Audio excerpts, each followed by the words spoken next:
we actually started the meeting, we published that the meeting would start earlier than normal. Actually began, I think, at 6:10. We opened the meeting, and then we had to move into an executive session meeting right away. So now we're back to continue with the meeting, and pretty much at our normal time of 6:30. So now we are up to item, let's make sure I'm right here, 3.1, or item 3, consent agenda. The consent agenda includes personnel transactions, ECC Policy Council minutes and Director's Report, board meeting minutes for February 10th, 2020, the JAG-K Partnership Agreement, and financials. Now, just to clarify, I will call for a vote to accept all of these items at one time, and we will have time to discuss each item if we would like to during the discussion portion of the motion. You all good? And in fact, I do have a few items I want to mention, but do I have a motion to accept the consent agenda? I'll make a motion to. Okay, we have a motion to accept the consent agenda as presented. Do I have a second?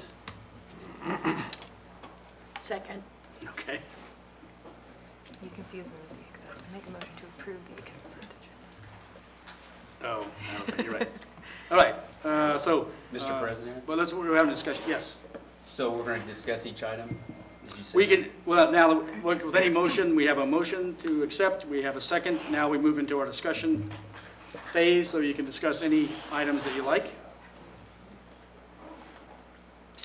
I have a question on the personnel transactions. When we, we need to vote on that first? Nope, can you take that off real quick so I can open it up? Okay. Nope, Jess is on the spot, she put it up for us to vote on, but I need to take it off so I can actually look at the items. There we go, okay. Go ahead, Alan, I'm sorry. So when we have changes in the personnel and they're added on like the day we have board meetings, could we have a notice that there has been revisions? Somehow, something's added? I wonder if we could do that within board docs, if we could send a notice out to folks that there's a change? Sure. Or something like that? Yeah. Okay. Do you have anything specific, which one did you notice? Well, just not on Or was that just in this general? one, just The on whole previous agenda. ones when, I think it was like on Keith's, we didn't know because it came in late that day. Oh, okay. And no one mentioned on that night, so I'm just kind of curious. Oh, well, he actually didn't want us to announce it, because he wanted to, yeah. Not that he was trying to hide it, but just he didn't want to make a spectacle of himself, if that's correct. All I right, get what you're saying, though. There's some items on there. Okay, thanks. but I want to highlight a few items here. We have some new employees to the district I want to welcome. Johnny, Alex, Sarah, and Ann.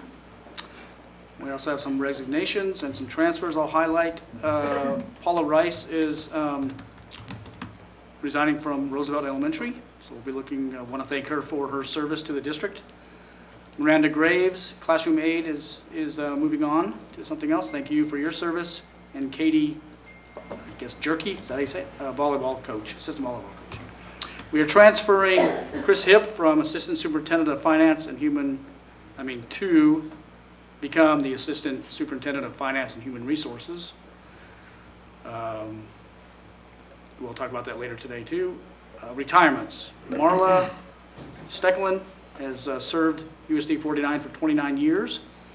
Vicki Vale has been a principal at O'Laughlin, has served for 4 years, USD 49. I mentioned Paula already as a principal, too. Wilma Powers is retiring from Nutrition Services. She's served the district for 5 years, so we want to make sure we thank all of those individuals for their service. I think that's, is anything I missed on that? I guess not. Okay. Any other discussions on the consent agenda, folks?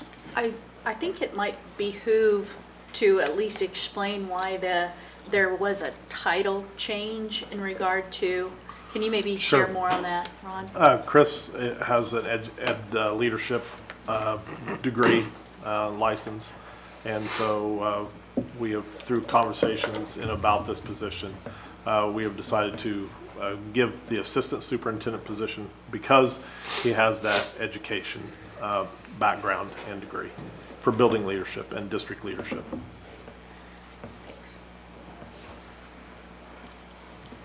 And we did, I think, mention before, Keith is moving on, to become a superintendent. That's right, we were at one of our work study sessions, so we did mention in the previous meeting that we wanted to thank Keith for his service as well. But we are going to hold some kind of celebration, if I'm not mistaken, so we'll Yeah, that'll be. talk about that more towards later. the Okay. All right, we have a motion to accept the consent agenda. I would like to say something Oh, about Lori? the Sure, go ahead. Policy Council minutes and Director's Report. Okay, I was there for the first time today. I was very enlightened to the meeting itself. It is a very good place to be for little ones, toddlers, infants, and they're very proud of their program. And I guess I was very proud to be there. And anybody here, I just want to say thank you very much. It was a very good meeting, and I think it's a very good program that we were running over there. So I just wanted to make sure that everybody knew that I really was impressed with the program itself while I was there. So. well, thanks, Lori, and I do appreciate you taking on the membership of that committee representing the board there. It's very good to have you there. Thank you. You're right, we do tend to zoom through things so quickly sometimes, we don't stop and thank folks for the hard work they do, and I think that's an important thing to do sometimes. Not always, sometimes. All right, we have a motion to accept and a second. Any more discussion? Okay, now we'll go ahead and vote. So all in favor of accepting the consent agenda, please say aye. Aye. Any opposed? All right, motion passes 7-0, and please vote electronically.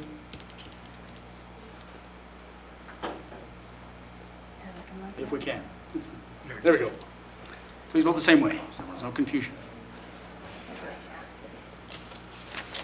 All right, now moving on to item 4 of our agenda, public comment. Yes. This is an opportunity for folks in the audience to come and bring up issues to the board if you'd like to do so.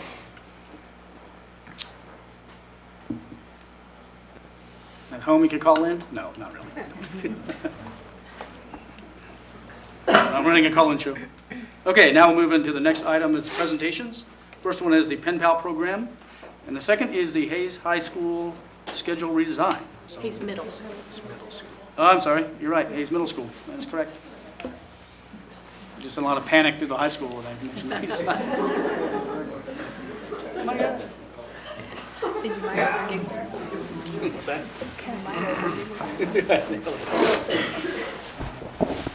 Hi, can you hear me? Sure Feels can. weird talking into this thing. Yes. Okay, so hi, I'm Diane Mason, and I have been at Hayes High School for a lifetime. I have been there as long as the age I was when I started. So Okay. I'd like to begin my portion tonight by showing you what I got in the mailbox today. This 8x10 glossy ad for mattresses. Yep. An ad for a catalog clothing. I don't even know what this is. Hayes Trader. And 4 catalogs. All of this will go in the garbage later. None of it is personal or useful, and none of it makes me want to rush to the mailbox. So this is kind of why I decided to co-pilot with Mr. Lundmark, because I like that our students are, first of all, using their handwriting skills, but also that they're getting real live mail every couple of weeks that's addressed to them and personal to them, and it's something they can go back and reread and create memories with. So that's kind of my motivation for helping with this program. And I will now turn it over to the brainchild, Mr. Lundmark. Hi, my name is Luke Lundmark. I am a social studies teacher at Hayes High School. This is my second year there. And before that I was in Missouri and then in California. And I really want to thank you for letting me talk about this really awesome program.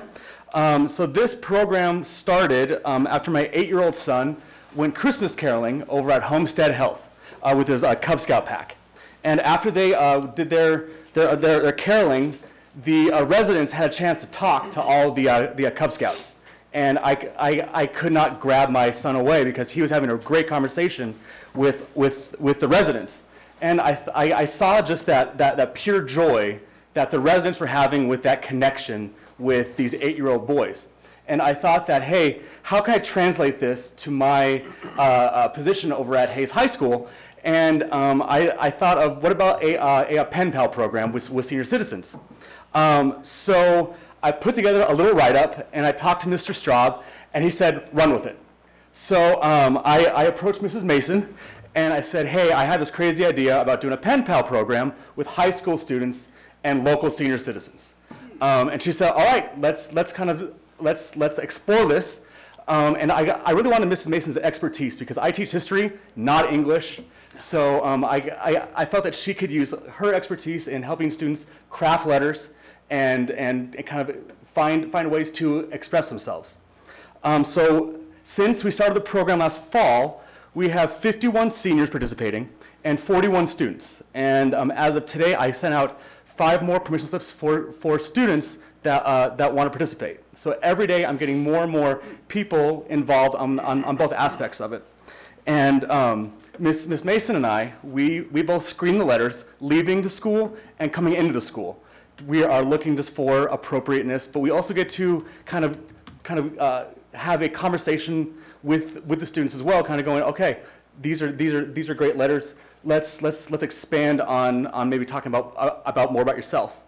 And I think there's been some bumps in the road, of course, like with any program.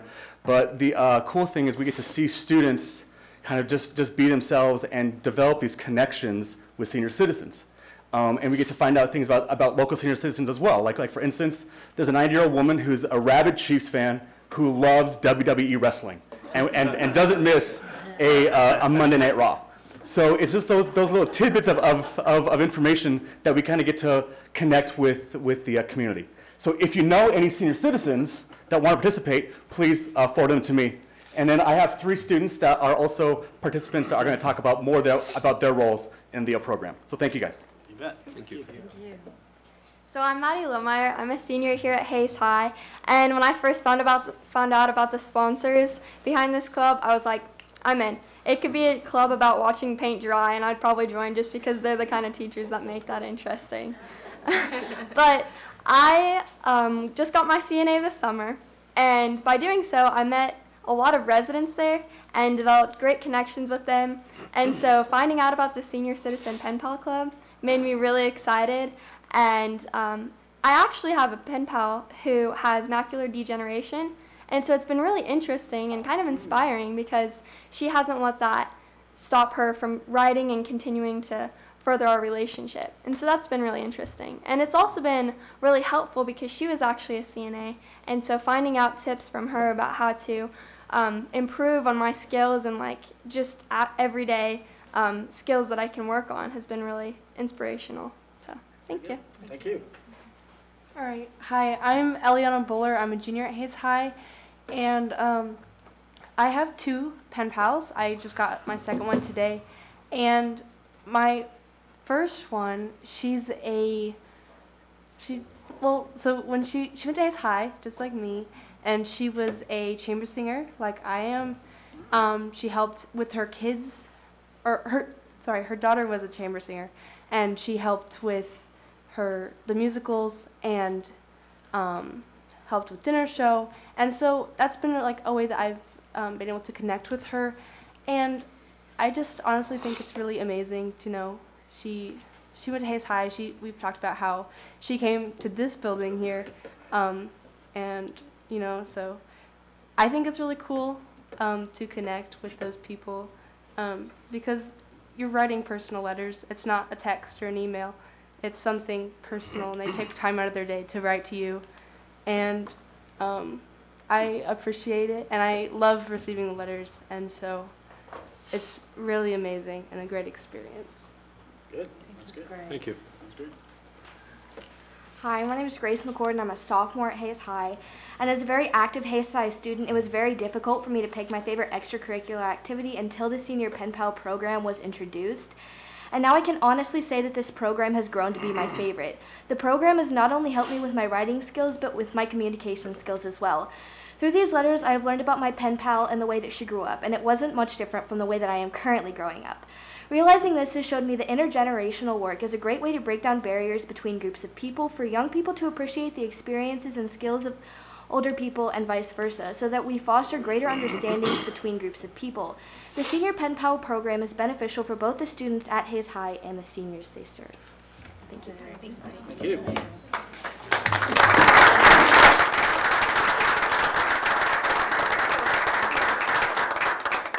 I do have a couple questions, if you don't mind. So are most of the seniors, or all seniors here in Hayes, or are they? So when I did my first reach out, I had about 10 to 15 local, and then a apartment complex in Nest City, and then I have one from New York who is a grandmother of students here, and one from Arizona. But more and more people we are getting are local. They're within Russell County, Ellis County, Trigo, and Rush, and we just got 10 pen pals from Homestead Health. And I've reached out to Via Christi, and they're working on getting residents, and also Brookdale. Wow. So it's just growing every week. I get more and more. So. And there's no requirement, or you don't have to be over a certain age or anything to be the receiving. No, like we would prefer 55 and up, but we'll take anyone that wants to write a letter to us students. But the great thing is both Miss Mason and I, we both screen them to make sure that everything is appropriate. So yeah, it's lots of fun. Well, I was just Yeah. How about? Well, hey, if you want to be a pen pal, 49-year-olds? hey, it works. We'll take anybody. So.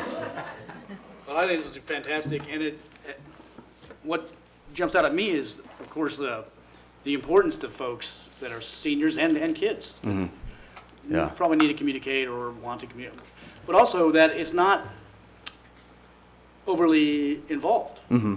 I mean, probably a lot of work on your end, I realize, but A little bit, but it seems like kind of a small project, if you will, but has really important impact for individuals. Yeah. Does that make sense? Yeah. Okay. Yeah. Good. Thank you. All right. Well, thank you. Awesome. Thank you. Thank you all. I'd just like to give a shout out to Ms. Mason, Mr. Lundmark for, I mean, this is a little above and beyond. And also just for being the kind of teachers that are good enough to make paint dry exciting. So that's awesome. Keep up the good work. Very good. All righty, thank you. All right, the next is the Hayes Middle School schedule redesign. No panicking at times. Got Hayes Middle School here to talk to you a little bit about a project they've been working on all year. Mr. Albers is, everyone get your time clocks on. He is to keep it to 2 minutes, right? Well, okay, time out.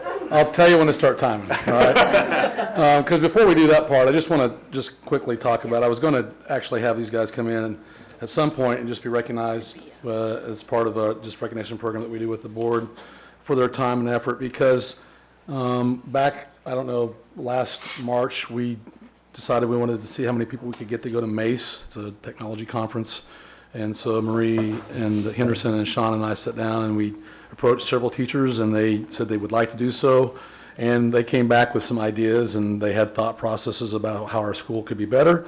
And they started talking throughout the summer as well, and then really wanted to continue to talk. And so I said, okay, let's talk to our staff and see what people think, and let's have a group of people and see who wants to be part of that, and look at maybe making Hayes Middle School better in terms of what we can do with what we're doing.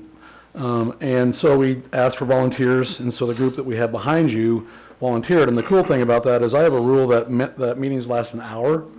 And there are many times when it would be, we start at 3:15 and I'd look at 4:40 and we're still there, and I look at 5:20 and we're still there, and that happened often. And sometimes we even decided to go to Jalisco's and have more meetings. So, but if I could, real quick, like just to recognize them, Jerry Brown, put your hand up so they recognize who you are. Jerry Brown, Dina Clark, Ted Foster, Allison Kitchen, Karen Novak. Matt Romey is ill, he's not here tonight. He came in later, but we needed the music piece of that as well. Jessica Schween, J.C. Simon, Melissa Trinan, and Shauna's Weifel. On the backside, Donna Lubbers, who wasn't actually part of the group, she's been working with us in Shauna's office, trying to make sure we can meet the needs of what we need to have for that. And so with that said, because it's teacher-driven and they're the ones that are presenting that piece, we'd like them to present the information. So. Short and sweet, that's pretty rare, so. Ouch. On behalf of HMS Schedule Committee and all of our teachers, we thank you for letting us present this evening.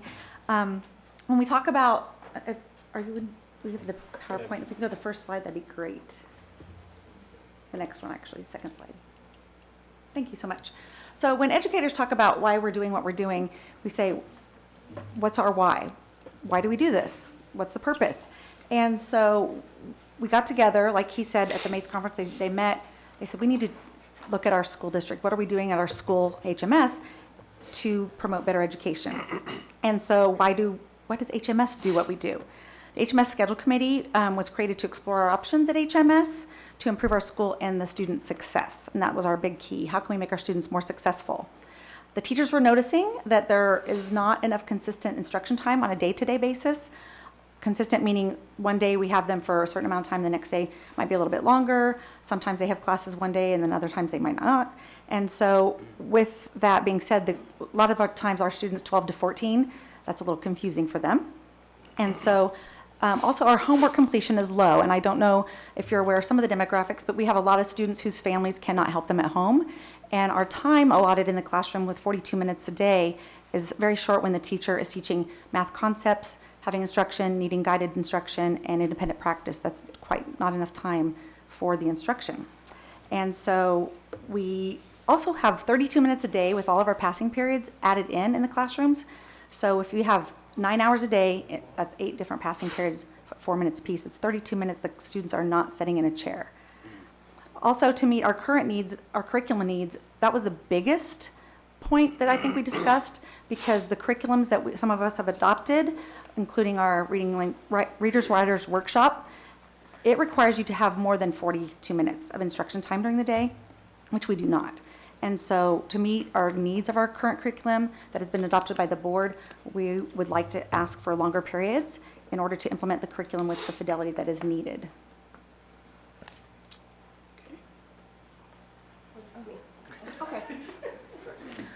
So we started meeting in the very beginning of October.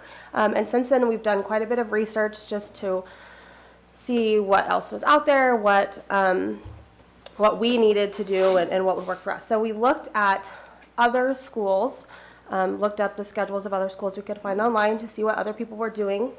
We looked at our enrollment projections. I wrote this down because I wouldn't remember. Our enrollment this year is 688. And it's projected to be for next year 737 students, and kind of continue to increase just based on the upper elementary class sizes. We also looked at other schools, other middle schools similar in size to us, of how many instructors, staff they had. And then we, of course, surveyed teachers about what needs they saw, as well as showing them our ideas for a new schedule. We surveyed students about what they liked about the new schedule, or the proposed schedule, what they liked about the current schedule. And Tom and Shauna spoke with our parent squad to get some feedback from them. So after surveying our teachers, we found that 83% of Hayes Middle School teachers supported our new proposed schedule, which they'll tell you about. Students, we didn't give them a yes/no option. We asked them to rate the schedule on 1 to 5 stars. They gave it an average of 3.5 stars out of 5, which we felt good about. We thought there's really no such thing as a perfect 5 out of 5 star, schedule. So we felt good about that number from the kids. Okay, so this is our current schedule right now. On our left, or the picture on the left, is quote-unquote a normal week, where we have 3 regular days of 42-minute class periods with all 8 of your classes. So that's Monday, Thursday, Friday. And then Tuesday, Wednesday are our 2 block days, 1 of each. One is even hours, one is odd hours. And then, so that's our normal week. On the right is what we would do if we have like a full regular scheduled week. So if we, like just last week when we didn't have school Monday, we had 4 regular days. So if, I don't know, if we have a snow day, wink, wink. If we ever. I'm working on it, I'm really trying. If we ever. We were talking about the weather back there. No. Snow day. If we ever like don't have school though, we have just a whole week of regular days, which is all 8 class periods of 42 minutes. The block periods are 88 minutes, so that Tuesday, Wednesday would be 88 minutes. And then if you go to the next one real quick, thank you. The one on the left is just like our month of February that we're in right now. So we had 4 full weeks, so we're going to have 4 full weeks of school. And if you can see, we only have 2 weeks that are the same, the first week and the last week. And then that second week, we have a different schedule because of early release. And then even the third week, we had a different schedule because of the Monday off. So that just kind of hits on, we wanted a more consistent schedule than what we have right now. And then this lovely lady is going to speak on the PE calendar because I don't even fully understand it. So our 6th graders followed the calendar on the right for their PE and seminar schedule. So they have to go ahead and check almost daily, maybe weekly, if they're super responsible, on what days that they need to go to PE. On the days that they do not have PE, they do go to seminar and they do one-on-one or work with their seminar. They have a para within the seminar and they can ask for help and work on their homework or other activities they need to get done. But if you look closely on the block days or on the early release days, there is only just one section out of the A, B, C, and D that does attend PE on that day. It can just get a little confusing, especially for our 6th graders who have to keep track of their regular schedule and their block schedule and their early release schedule that happens every now and then. So it can just get a little bit confusing for them. So. Okay, so we just listed some of the challenges that we see with our current schedule. Like we said, just the inconsistency and the confusion for staff, students, and parents. Only 18 out of the 36 weeks, only half of the weeks of the school year we have block days, and that's kind of our normal schedule, but it only happens half the time. And then she touched on the ABCD schedule for PE and seminar. This does make it pretty difficult to share staff as well, because our days versus the other school's days don't match up very nicely all the time. And then to top off, our seminar classes are huge right now. And for most effective learning, it's just not the best. We have like 35 to 40 kids in each seminar just about, with only 1 para. So our proposed schedule that's coming up will show you something different. Okay. All right, let's look at that proposed schedule. So what we did was we took and we looked at the ideas that we had identified and those teacher findings. And one of them was a consistency in scheduling and a consistent instructional time. And as you can see, this schedule is the schedule that would be all the time, every day, for every kid. And if you even would have looked back at the other one, even 4th and 5th hours are different if you're a 6th grader or a 7th and 8th grader, depending on when you have lunch. And then there's a bell that rings in the middle of the hour to let some kids know it's time to pass and other kids to know they still need to stay. It's just, this is a consistent schedule that works every day, all year long, every week. So it's kind of nice in that consistency. And we know that students do better with a routine, so if we can have a consistent routine, we feel that kids would be more successful in that situation. The second thing we talked about was wanting to have an opportunity to improve homework completion. And we built in two things into this schedule, one of which was that common seminar time.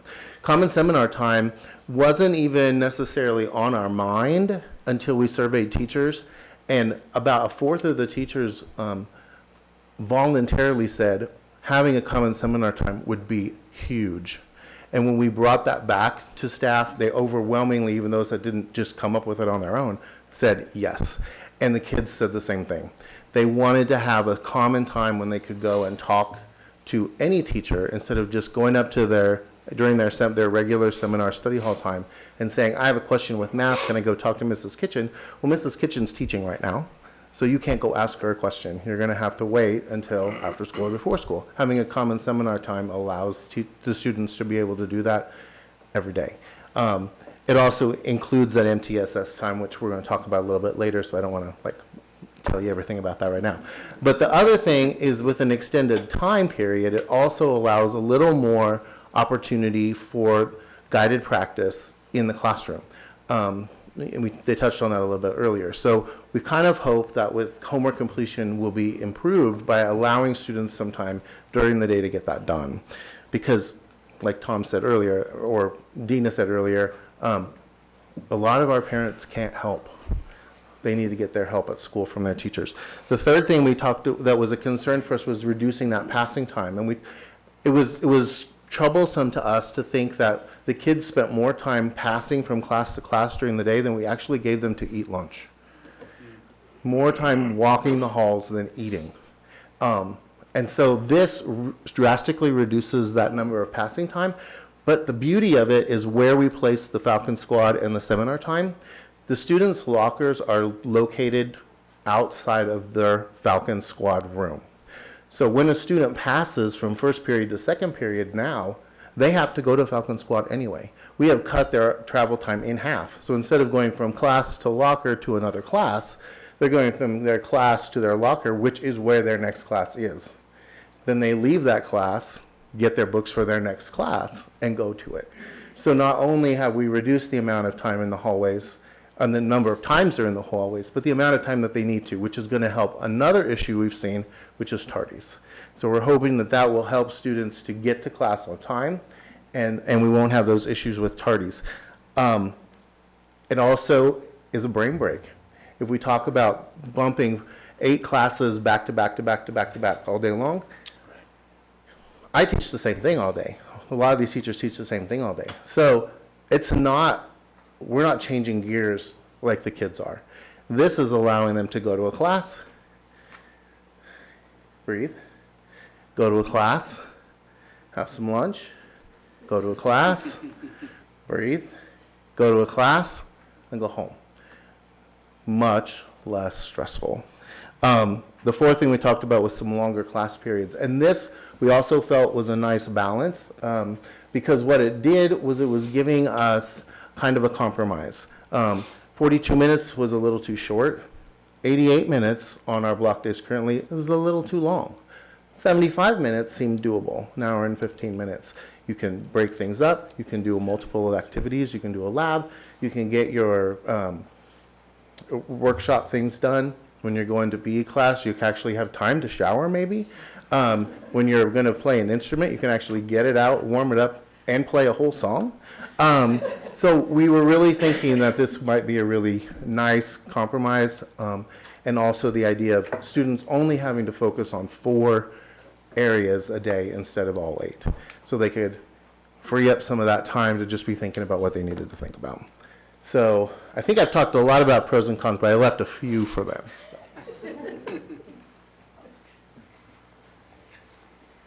We know that this isn't a perfect schedule. We don't think there is a perfect schedule out there, and we tried really hard to listen to our teachers and students and see what their challenges were, what they had hoped to see in a new schedule. And we did realize that there are some things that we're going to have to work with. We know that some repetitive absences could cause some greater impact. We can deal with that on a student by student basis. We realize that students won't see every teacher every day. They will have those relationships with their squad teacher, though. They'll see them several times a day and every day. If you don't know about our squad, we try to keep the kids in the same squad 6th through 8th grades. So by the end of 8th grade, you really have a good relationship with, these kids that you've basically seen go from itty bitty, 11-year-olds, and now they're going to high school. And sometimes when they come in, they're shorter than you, and they leave, and they're way taller than you. So it's kind of fun to see them kind of grow up in that way. But if you do the math, there is a loss of clock minutes, but we really feel like there's going to be so much added benefit in using that time more efficiently. We're not going to have to take attendance as often. We're not going to have to, hand out papers as often and things like that, that we can just be more efficient and use that time even better. There is also potentially a loss for daily repetition for music. We have talked with our seminar, piece of this, and we hope to incorporate an additional music practice in there where kids can work in groups with the music teachers as needed. And so we hope that that kind of helps some of those challenges. Okay, so they have touched upon several of the benefits already, but probably the biggest one that I see, which Jerry also reiterated, was having the same teacher for squad and seminar. Right now, our squad is about 30 minutes, 25 minutes about. And during that time, we try to monitor kids, their grades, missing work, academics. And so if we could have those same kids for seminar, we can follow through on monitoring besides saying you owe this, we can actually sit down and help them and assure that they are getting things complete, instead of telling them and then we don't see them again until the next day. Also, the seminar will allow time for the MTSS for math and reading, which is state mandated. Also, the new SEL state mandated. So that will give us time to have options for the kids for the math and the reading, and also for the SEL activities. And then again, Jerry said the brain breaks, and then something else is to allow for the kids to have ELA for a year long instead of just a semester. And then the opportunity to have more elective offerings. Okay. Thank you. You're welcome. Well, I want to say that thank you for all the hard work you've done. Having had 4 kids go through Hayes Middle School, or Felton Middle School and Hayes, I could never figure out the schedule. If you guys can figure it out, good. So I appreciate the hard work you've done to take all these different variables and come up with something that looks like it's going to work. I am a little confused on something, but I'm not the expert. We're cutting down on passing time, but we're still losing a few minutes clock time. Is that just... What that has done, those minutes we've lost in clock time and passing time has been put into that common seminar period. And so while the overall minutes for the week they shrunk just a few minutes, and then we took those few minutes in the passing period minutes we gained, and that's how we created the common seminar time. In our current schedule, their seminar period is one of their electives. That's not very elective. And so this creates that common time and actually then frees up one of those periods to be another class that they could take. Okay. So that's kind of where those minutes kind of washed out. That makes sense. I certainly don't want to be the guy who argues that the enemy of a great plan is a perfect plan or something. It looks really good. The other thing was the 100-minute period, 11:21 to 1:01. Is there certain classes that are best for 100 minutes, or that 100 minutes includes lunch, so that they go to lunch during that class period. So that's a little bit of class, go to lunch, a little bit. Okay. Yeah. So you might have 10 minutes of class and go to lunch, and then have the remainder of your minutes. I know that after. scheduling lunches is a bit of a nightmare already, so I guess this will help, or is that going to? Yeah. We hope so, but the reason it makes it better is because 6th grade actually knows they'll be going the same time every day. Versus Yeah, I like that. when so we go Monday, and then tomorrow they go a different time, and then Wednesday they go a different time. Right. And if you've been around 6th grade, that's nuts. So Yeah. anyway. And also, It's a nightmare just for for us, the huh? fact that next year brings at least 40 new middle Yeah. schoolers that's right. to the total count. I think we're 50 plus. Or 50, okay. One thing I know about middle schoolers is that one thing that they need is consistency. in their schedules and their lives. And this brings more consistency.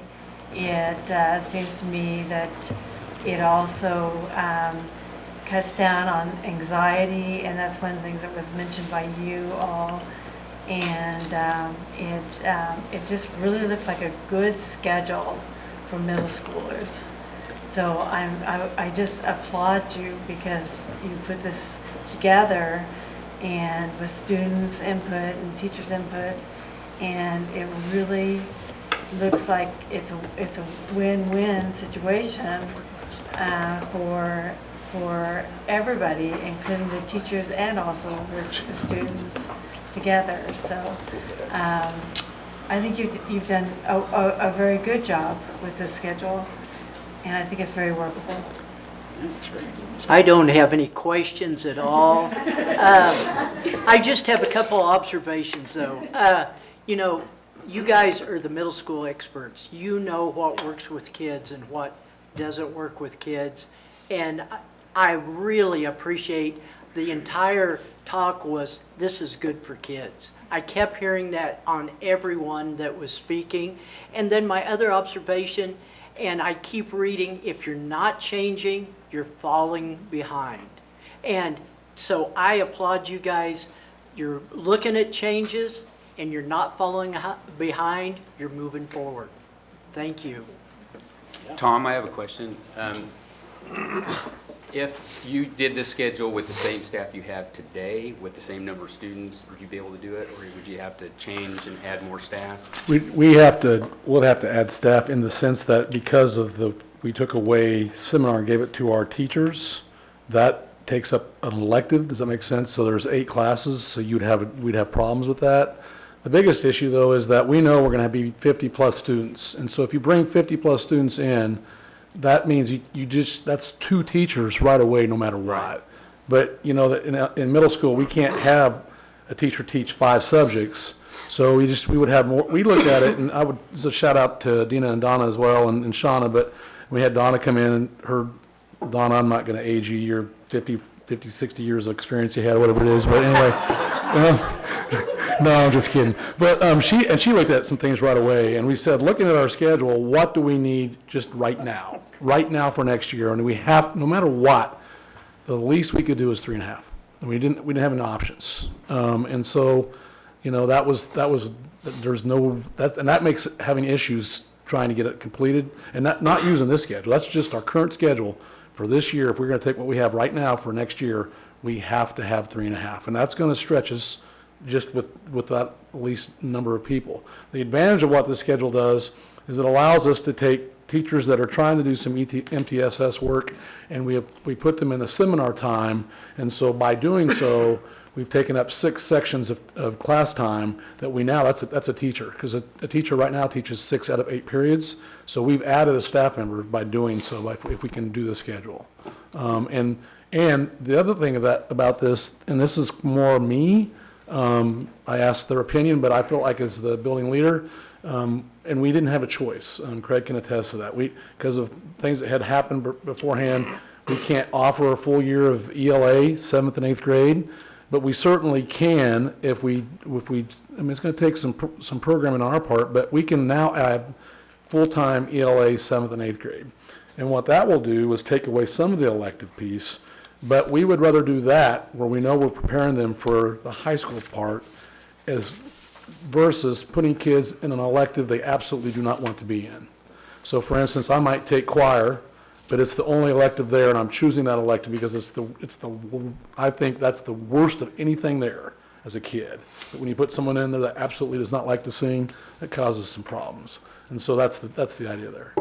Hope that makes sense. Down the passing time, is that going to help probably with some behavior issues and things? Oh, yeah, I mean, just tardies and yeah, absolutely. And we have our Falcon Squad where we have design spots where our staff are at. But again, we know that you know, the less passing is always going to help those things as well. And then again, we know we're going to have bumps. We get that. We say give us 3 years to really perfect it, but we know kids we're going to have to help them, and we'll work through those processes. And we find something that doesn't work real well, we'll fine tune that for the next year. We know that, and and we'll work with that. This committee won't go away. They're too dedicated to it. They didn't realize that once they volunteered, they're guaranteed for the next 5 years. All right, so, but it's really hats off to the people behind me. There's lots and lots of time. It's awesome. Good stuff. It's also, this schedule utilizes, if we can add a few more teachers to that schedule, we utilize our facilities better. Our gymnasium sits empty because of the planning periods for our new teachers. And so we would have that time utilized and use our gymnasium every single hour. Because it's Spread things out, maybe, Yes. instead of everybody all at once. 'Cause- well, just to fit everybody in. Right now, Yeah, I know. we have We need to work on that, but right now it's we have 90 kids in the on a gym different at one gym. time. So hopefully Yeah. with 50 some more kids, we don't have 100 and something at a time. We don't have Right. that, so. Are we increasing planning time? Actually, probably losing, because they're going, yes. And we've worked out the team piece of that. We still are going to team, but to make it work, we're going to team like a gold day and a black day, so we'll have 2 different teams.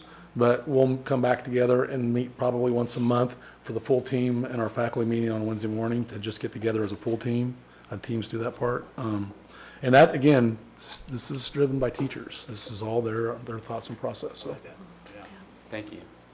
I greatly appreciate how you incorporated both the other teachers beyond your committee as well as the students. And so listening and not being an educator myself, I can't believe there are 17% of the teachers that don't want this.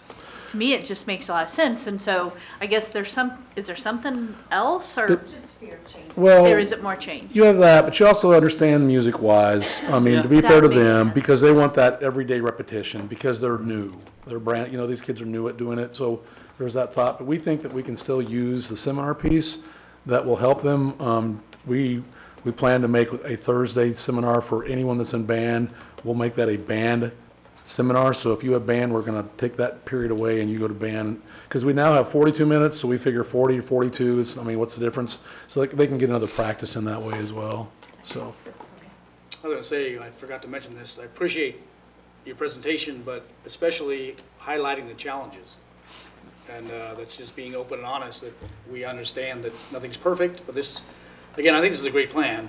It's just that, like you mentioned, the music might be one issue you need to work on a bit to make sure the kids get the practice that they need, et cetera. So, And again, Good plan, I like that. look at it and see if we can make it better, if we Yeah, need to, so. yeah. So Tom, is there anything that we can do to help you in this, with this? Slow down there, slow down, slow down. You're asking this girl. They want money. Lori, we'll talk later.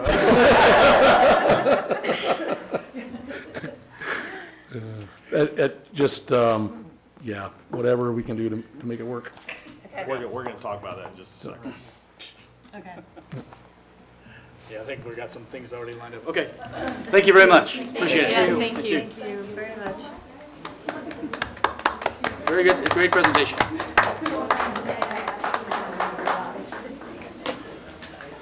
I think we're leading right into that question, Lori, I think.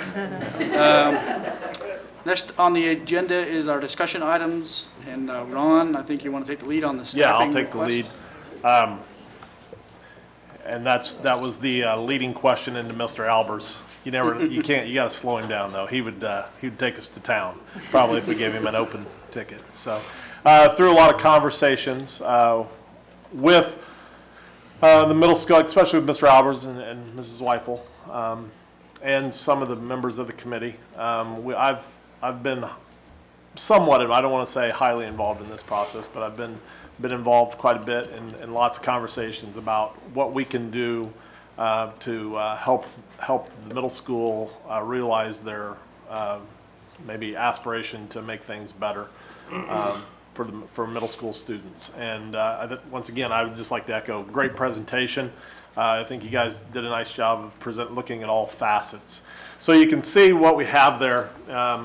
We have kind of put together kind of a wish list, and this was a wish list with all our administration. I kind of had them throw down, on a piece of paper, a little bit about what is they need for their building, and what would work best. And we went through the list and then tried to prioritize what we feel like we can fiscally do to make this happen.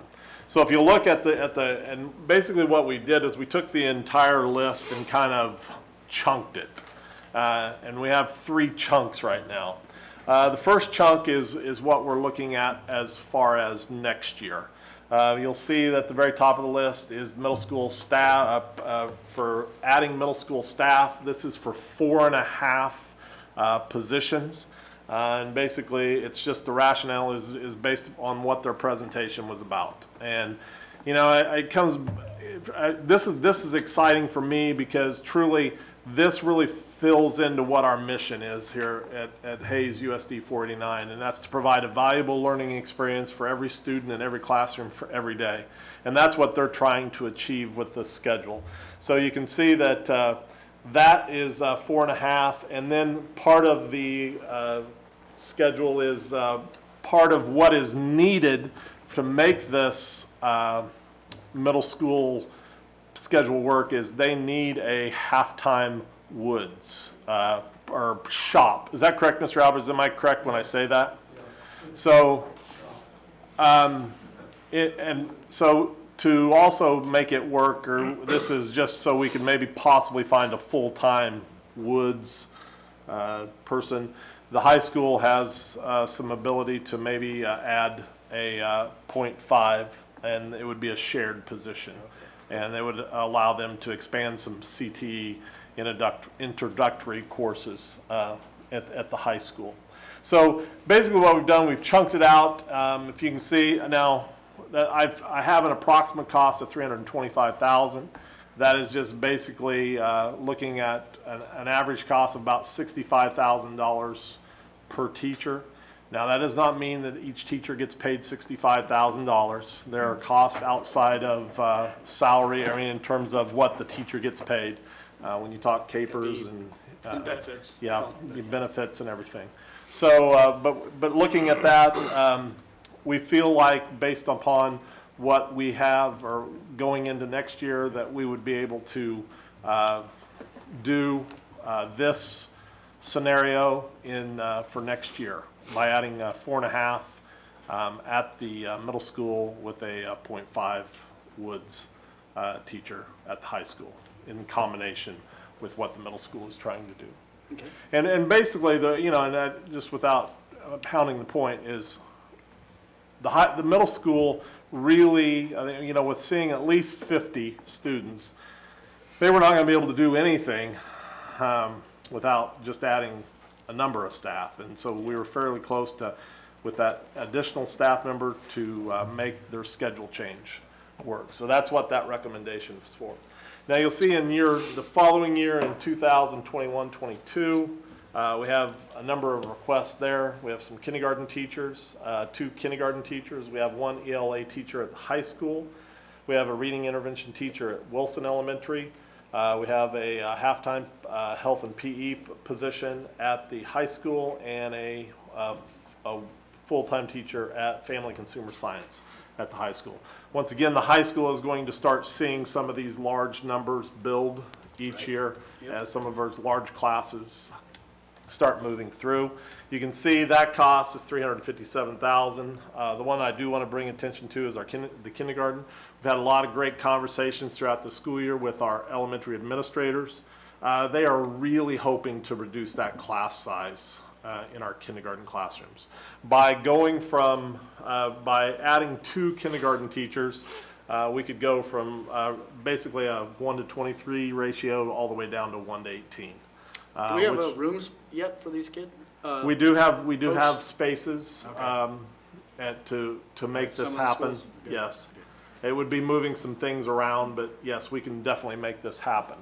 Now, what we want to do is we kind of want to see where we are going to come in with kindergarten enrollment. We're anticipating somewhere between 240. And if we came in lower, we may not push it as much, but if we come in even higher than 240, we would probably look to possibly maybe moving that into next year, because I think that would give us the numbers. Because you're going to see in our district count, we're probably going to go up 30 to 40 students. We're anticipating we could possibly go up. Now, it's one of that, you can't count your chickens until they hatch. One of the things that we want to do is we have kindergarten Roundup happening this week. That'll give us our first kind of measurement in terms of numbers and where we are at of incoming kindergartners. But that is a possibility that we would look to see number-wise where we're at, and then if things look good, we could possibly even look to bump the 2 kindergarten teachers into next year. So, and then you can see the next chunk is just things on the list that we hope to at some point be able to take care of.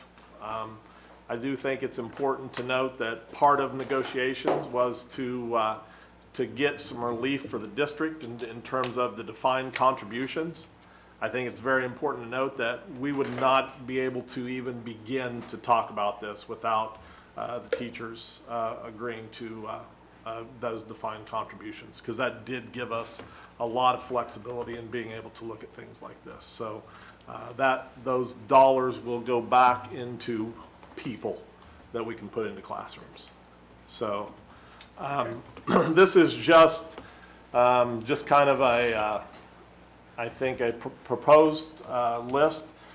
Basically what I'm asking for you, or I guess in a sense just it's not necessarily a motion because we're not hiring staff tonight. It's just this is the plan. We have looked at it extensively at the district level in terms of numbers and what we can do. We think we're being very conservative.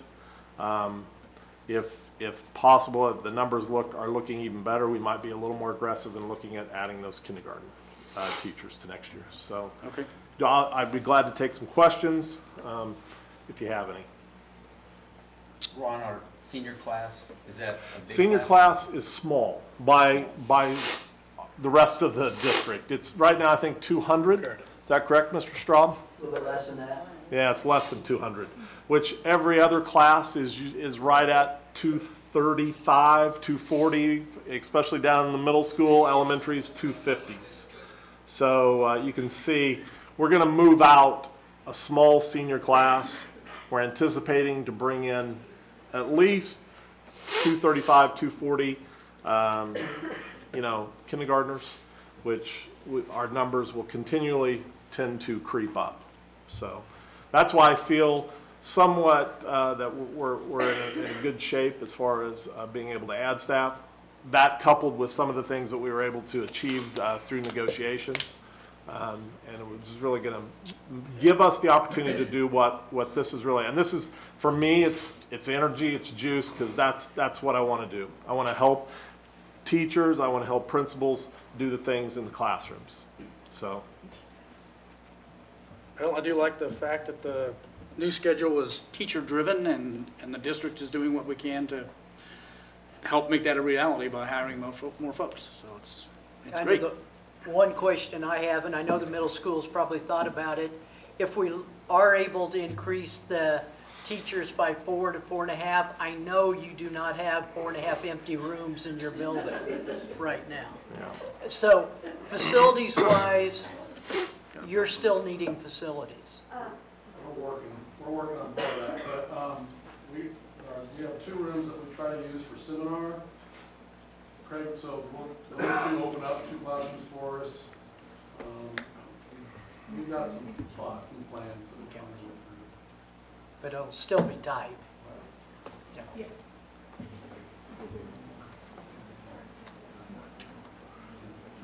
Yeah, you have a middle school that probably was not designed, and Craig knows this better than anyone, that was not designed for the number of students that we have currently going there.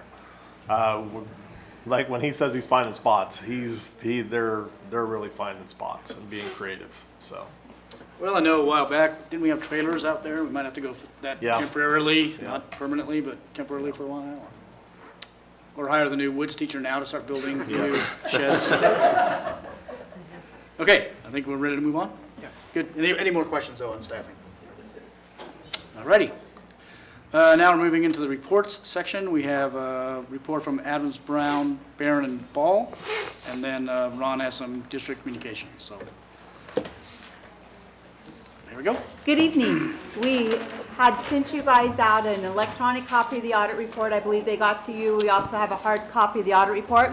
I would like to introduce Alexis Crispin. She's worked on the audit with me. And for those of you that may not know me, I'm Melissa Romey with Adams, Brown, Barron, and Ball.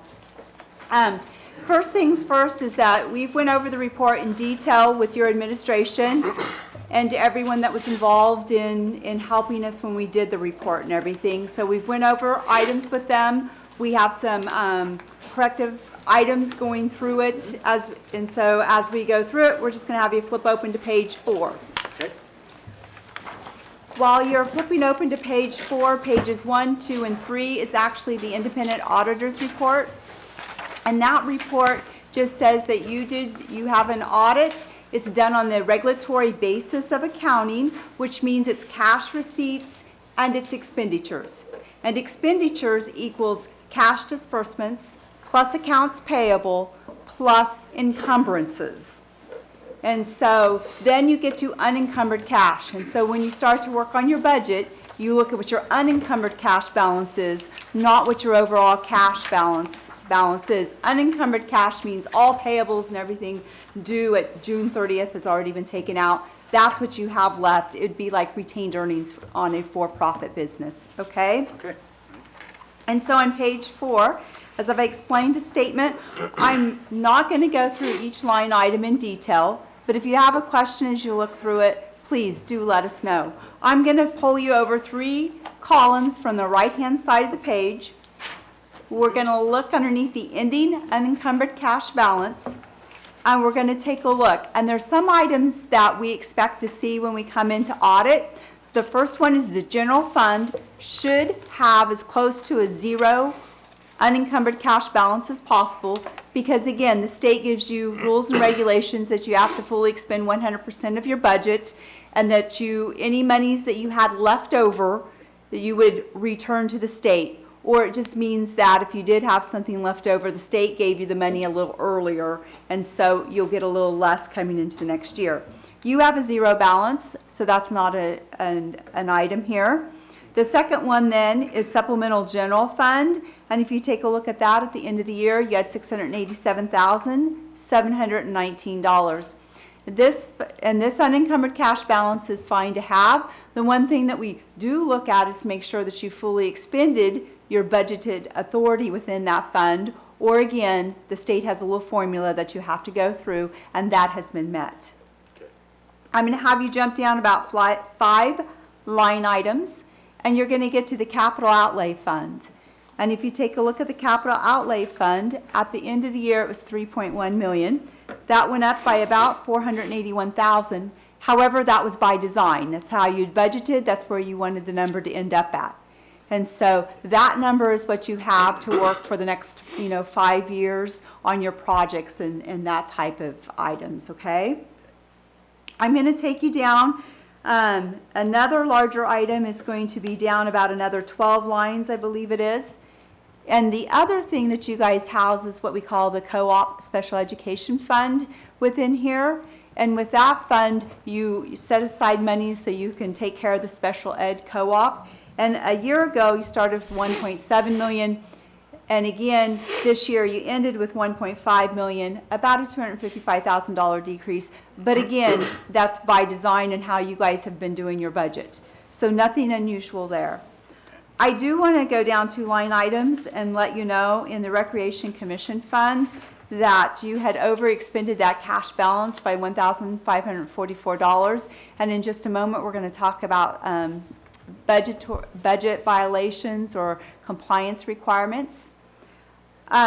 With that thought in mind, because there are a couple newer board members that haven't been on, you do have, if you jump down about another 3 line items, you will see some negative unencumbered cash balances in things like the Head Start, the Early Head Start, and some of those funds. But again, those are what we call your federal grant funds or state grant funds. And within that, you as a district spend the money first and then are reimbursed. So the Kansas statutes has a compliance statute that says that you can spend the money first, get reimbursement later, and it's not a violation.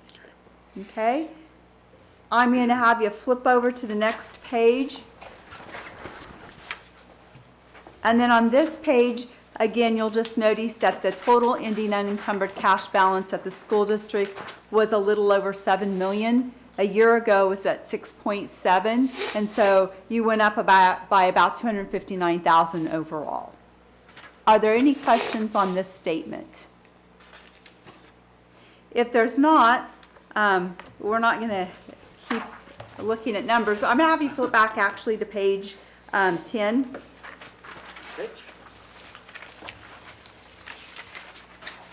As you're flipping back through there, these are what we call the notes to the financial statements, and they go over different regulatory basis items that are within your financial statements. So if you were ever wondering all the fine details, there's a lot of them in here. We're just going to hit on a couple of the highlights within it, okay? And I'm going to have you look at note number 9. There were 3 violations this year that we did find. The first one I'd already mentioned about the unencumbered cash balance being overexpended. In light of that, then in the Recreation Commission Employee Benefits Fund, you had overexpended your budget. And then the final thing is that the district did not make a purchase from the Kansas Industries for the blind and severely disabled. And so again, that was just an oversight that you hadn't purchased something from them. Are there any questions with those? Yes. I'm sorry, but if there is a violation, are we fined or is No. So the violation, basically what will happen is that any findings within the audit report, it's filed with the Kansas Division of Accounts and Reports. They will take a look at it. It also goes to the Kansas Department of Education. The Kansas Department of Education will ask, how are you going to maybe take care of these? And then so you'll basically and having visited with your personnel, they're going to watch more on how we end the year and make sure, and then they got it on their calendars to make sure we get something purchased. But there's no monetary penalty or anything like that. So for example, we went over by, I think, $1,500 on the Recreation Commission, so we need to address that by either increasing the budget on our end or finding out ways to cut spending. Well, that's just pass-through money, is it not? Yeah. It is pass through. It is, but I'm just saying. So we to need increase tell it, we'd have people- to increase the city tax. It's kind of a weird situation. Yeah, so Can we do that? it was just a very unique, and Right. it was a different situation. When the year end came down, you had some key employees that were out for various items, or you had some new employees come in and take over those key positions. It's been you did overexpend it. What happens is it's already been corrected. So on July 1, you would get some tax dollars that came back into the school district. It's passed through from Ellis County. And so basically they'll just get then what they've been budgeted for this year. And so again, nothing that needs to be done. It's just something we have to notify you that has occurred. Yeah, my example was terrible, but we can basically address it. And it has been taken care of. Good. I'm gonna, if there's no other questions here, I'm gonna have you guys turn back to page 14. Okay. This right here is what we call your long-term liabilities, and so basically you're a school district or a municipality, so you don't really have loans per se. You don't have like a house loan or anything like that. But you do have you have capital leases. And within the capital leases, you've had 3 that have been consistent and ongoing. And those dealt with the middle school. And then this past year, you did enter into the Oak Park purchase. And so that was done through a capital lease. So that was, you increased your liabilities by $1.8 million, but yet you paid back on the other 3 leases at the middle school about a total of $502,000. So your total capital leases or contractual indebtedness at the end of the year is $2.6 million. Right. Okay. If there's no questions there, then I'm going to flip you clear back to page 64. And I know I made reference to it. There's individual statements and that. 2 things, though, I will tell you is that, number 1, you did have a single audit within this audit report. And so those are additional, after the notes to the financial statement, there are additional opinion letters that just basically say we cite an opinion on internal control on your financial statements. And then the next one is an opinion on internal control and compliance within your major programs at the district level. The rest of those statements going from here to there are individual statements. And again, except for one unencumbered item or payable, everything that you had seen at June 30th were actually reflected. And so there was only one journal entry that was made, and that was, again, on that Oak Park. There was a payable that did not get booked at the end of the year, and we're going to talk about that in just a moment. But everything else you would have seen at the end of the year on each of your monthly reports you get. On this right here, this is what we call the Schedule of Findings and Question Cost. And again, this report then is also filed with the Federal Clearinghouse, and so they take a look at any findings or anything that you would have. On the financial statements, we just tell you that you have an unmodified opinion because it was done on the regulatory basis of accounting. Again, nothing unusual within that. You had no material weakness within the internal control over your financial statements. You do have a significant deficiency was identified, which we're going to go over in just a moment. And you had no material noncompliance. In the federal awards, again, we didn't have any material weaknesses defined, but you do have a significant deficiency that Alexis will go over with you in just a moment. And then the type of report then that you have on your major programs is what we call qualified. Your one identification, you had one major program, and a major program is anything that you had expended over $750,000 and had not been audited in the last 2 years. And that one program was the Head Start program. You would not qualify as a low-risk auditee because, again, you do your financial accounting on the basis of regulatory, and that's not allowed. And so, again, it doesn't do anything, just means we test more in the federal awards at 40% versus 20%. So really not any major item. I'm going to have you go ahead and flip back to page 65, though. And on the financial statement findings, and this is just the financial statements, we did note underneath 2019-01 that internal controls do need to be in place for what we call so employees don't have incompatible duties. And basically, in nuts and bolts, this would be segregation of duties. So what you do not want to have is one person involved doing everything. And so there's certain criteria that spells out what a segregation of duties would be. As we went through as we did a walkthrough and we looked at your district's internal controls, we did note that at the end of the year that there was not a proper segregation of duties. And so again, as a board, we need to note that to you. Okay. I know that they were looking at some procedures, and again, due to some timing differences, this finding then came up by having everybody, having one person look at everything. And so if you read the recommendation, we had just indicated that this would include segregating the duties for the bank reconciliation process for all bank accounts. And so some of those just had one person doing it all, and that would not be segregation of duties. Okay. Do you guys have any questions on that?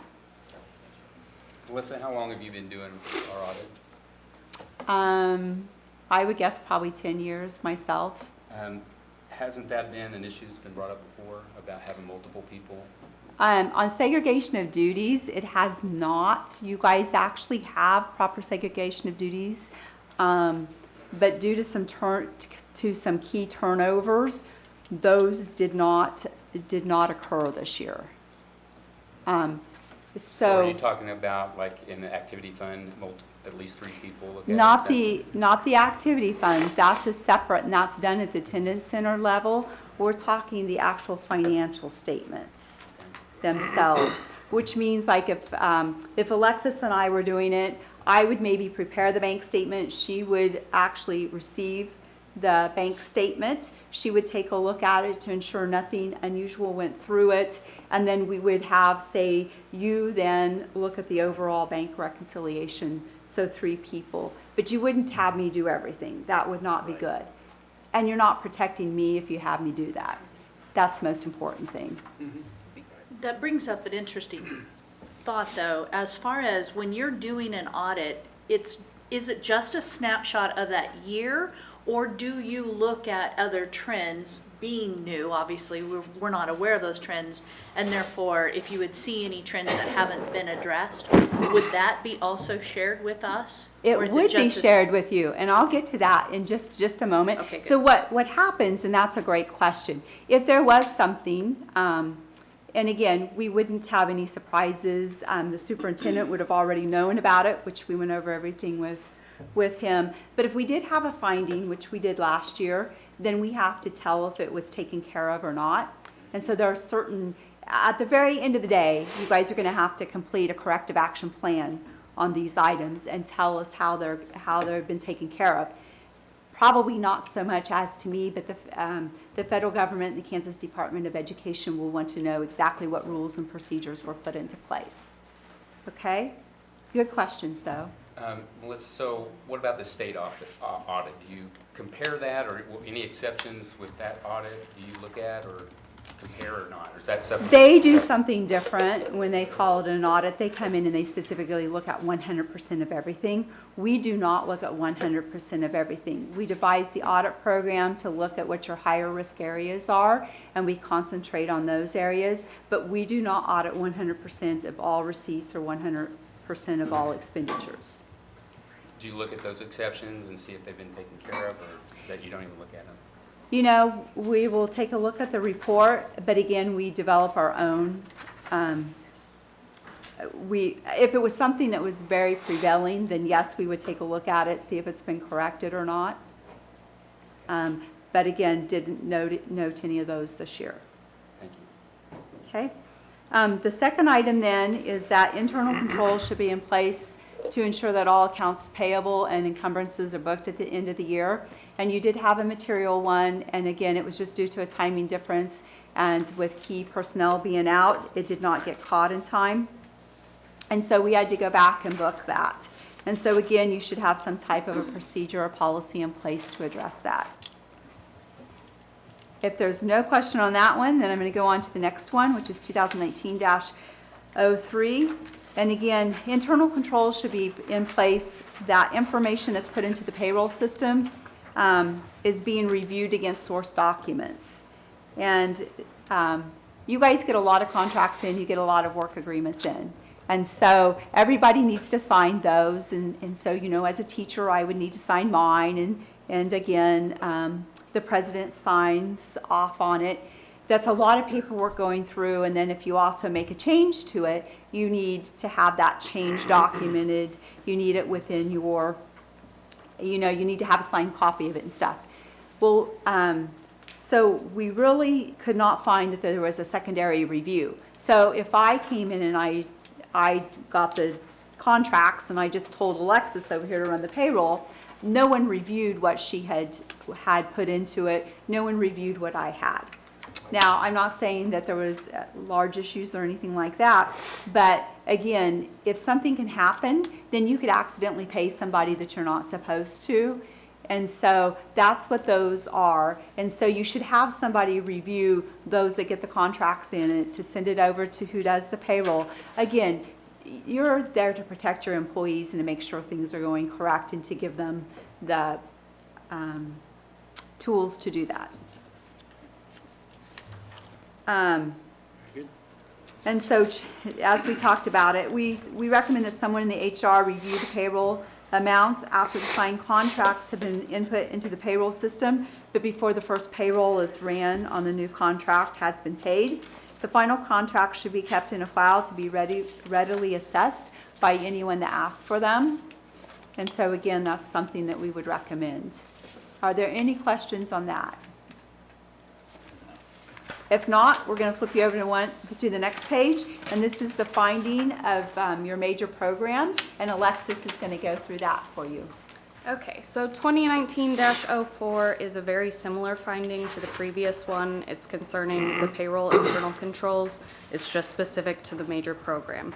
So same thing she said, we want to see someone reviewing to make sure that what's input into the HR system matches what you have on file in your documentation so that we can make sure people are 100% guaranteed to be paid the right thing and to protect your HR and payroll people so that they're not the only ones that are having to be responsible for that. Recommendation, same thing, put in a place that put in a policy to make sure that all of your contracts are getting signed, your work agreements are finalized, and you're keeping them on file somewhere so that you can pull them and readily show that people are being paid properly. Any questions? Nope, thank you. Okay, well, we're going to flip you back to one more page because I did tell Tammy and Alan. On the page 68, this right here is a summary of schedule of prior year audit findings. And so if we had something, this is where we would address it. And so the previous year, we just said that internal controls should be in place to ensure that employees are added or removed from the human resource reports as they are hired or terminated. Also, vacation and sick leave use needs to be updated before being handed over to the payroll department. And you'll notice at the very bottom, we did note that this was noted in the prior year audit and has since been addressed and corrected. So again, management took care of that last year. For those of you that are new, the federal awards is a major kind of third part of the audit process within here. So $750,000 of expenditures is when you have to do a single audit. The school district last year had expenditures of federal awards of $5,797,855. Do you have any questions on the audit report?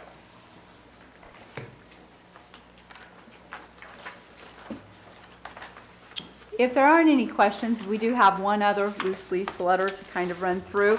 And again, that loose leaf letter is what we call the governance letter.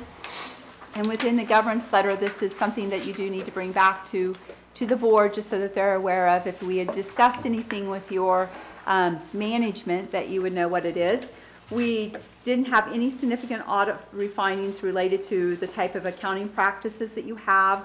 We didn't have any difficulties in performing the audit, meaning that they gave us all the information we needed. We had a corrected and uncorrected misstatement, so there's a journal entry that was given to them to post. We had no disagreements with management. There's a management representation letter that has been sent to them, and after you've reviewed the audit report, then that will be signed and given back to us. Just one thing underneath audit, other matters and audit recommendations at the bottom of the second page. We talk about the district's budget numbers reflected. So you guys put budget numbers in the reports, the revenue and expense reports, and those were not being tied back to the actual budget. And if you tied those back to the actual budget, then you guys as a board would be able to see if you'd underexpended or overexpended something. And so we recommend that those reports be reviewed on probably a monthly basis to make sure, because again, as you change, if you're going to pull it out of one line item or the other, you can change within it, you just can't change the total by fund. Right, okay. I do have a question just in terms of process, I guess. As you know, there has been and will be turnover in this area. So do you or somebody there at Adams Barron & Ball assist with, I guess, helping with the training of that new person? Or is that typically done in-house by the school?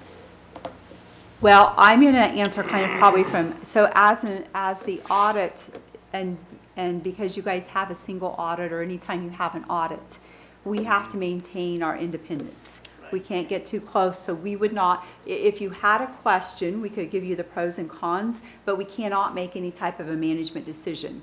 That would invalidate us from being able to perform the audit. Yeah. Makes sense. Any other I might questions, respond- folks? I might respond to that one, is that when we get a new person in the office, and we were shorthanded there last winter, our coordinators take over and they do the training internally. That's been how it's working since I've been here. Makes sense. Well, any more questions, folks, or any comments? I want to thank you for the work you do for us. I know we have a good working relationship, and I know Ron and I met with you earlier, I don't remember when it was, to go over some of these ideas, or maybe last time. And just to the rest of the board, if they found something that was a problem, they let us know right away. We can work to address it, but of course, this audit does lay out the areas that we do need to work on, and we will make sure those are worked on and improved before next time. I want to say Keith, coming on board has really helped to, from my perspective, make this audit much cleaner than it has in the past, if that makes sense. There's fewer problems, if I recall, from prior times. So it seems like with an organization this size, there's going to be some issues we always have to improve on. And my recollection is that things have gotten lots better, even though we do have a few issues to correct and improve on. We're making good headway. And as you can see from that last page, that yes, there were some deficiencies brought up last time. The district does a great job of correcting those, so they're not showing up again. Yeah, we met today once again, just Yeah. as a staff internally, to talk about, make sure that what need to get down on our corrective action letter that we're compiling to get all this taken care of. So we've appreciated Melissa's and Alexa's support through this, and they offer some suggestions for corrective action. So I think we have everything kind of lined out. Sort of figured out? Yep, Yeah. taken care of. Sketched out, over with. Okay. One thing we do need to file the report with the Federal Clearinghouse and that, so at some point, if it's approved by you as a board, then we would be able to go ahead and do that and file it with the state too. Okay, thank you. Thank you. So We do actually- appreciate it. Well, Thank you very much. If you Thank would you. take action tonight, that would be great. Do you just have to accept the audit? We have to vote. I'll make a motion to accept this audit by Adams, Brown, Barron, and Ball. All right, we have a motion. I'll Do we have a second. second? We have a motion and a second. I need more discussion. Okay, let's go ahead and take a vote. All those in favor of the motion state aye. Aye. Any opposed? I hear no opposition, so the motion passes 7-0. Jess, we'll need to make, okay. So we can't vote electronically. We'll make sure we get it into the minutes. Sophia made the Sophie. motion. Alan made the second. Is that right?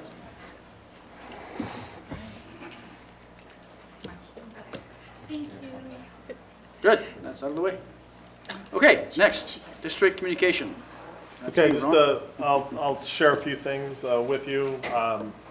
From district standpoint, I had last month had the opportunity to attend a technology briefing conference in San Francisco. It was sponsored by K-12 ITC. It was a great opportunity. I got to travel to San Francisco with 5 other superintendents across Kansas. It was a technology conference in Silicon Valley. It was a great conference. It was maybe a little different than what I was expecting. I was expecting to be in Silicon Valley and probably seeing the next new gizmos and gadgets that are out there. It was far from that. It was really an educational conference and really focused on how we develop students in our schools for the kind of employees that they need for employees in the Silicon Valley. And it was really intriguing because I'll just give you a smidgen of one of the sessions was and really focused on not creating classrooms that are just where kids can Google all their answers, and creating classrooms that are problem-based, problem solvers, and that's what they need for the kind of employees that they're looking for.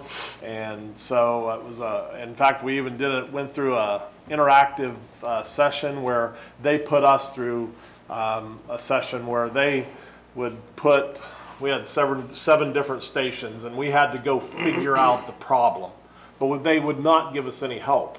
So for example, I had one table that had an iPad a small cube with a bunch of hieroglyphics on it, and another sheet of paper that had some random kind of sentences.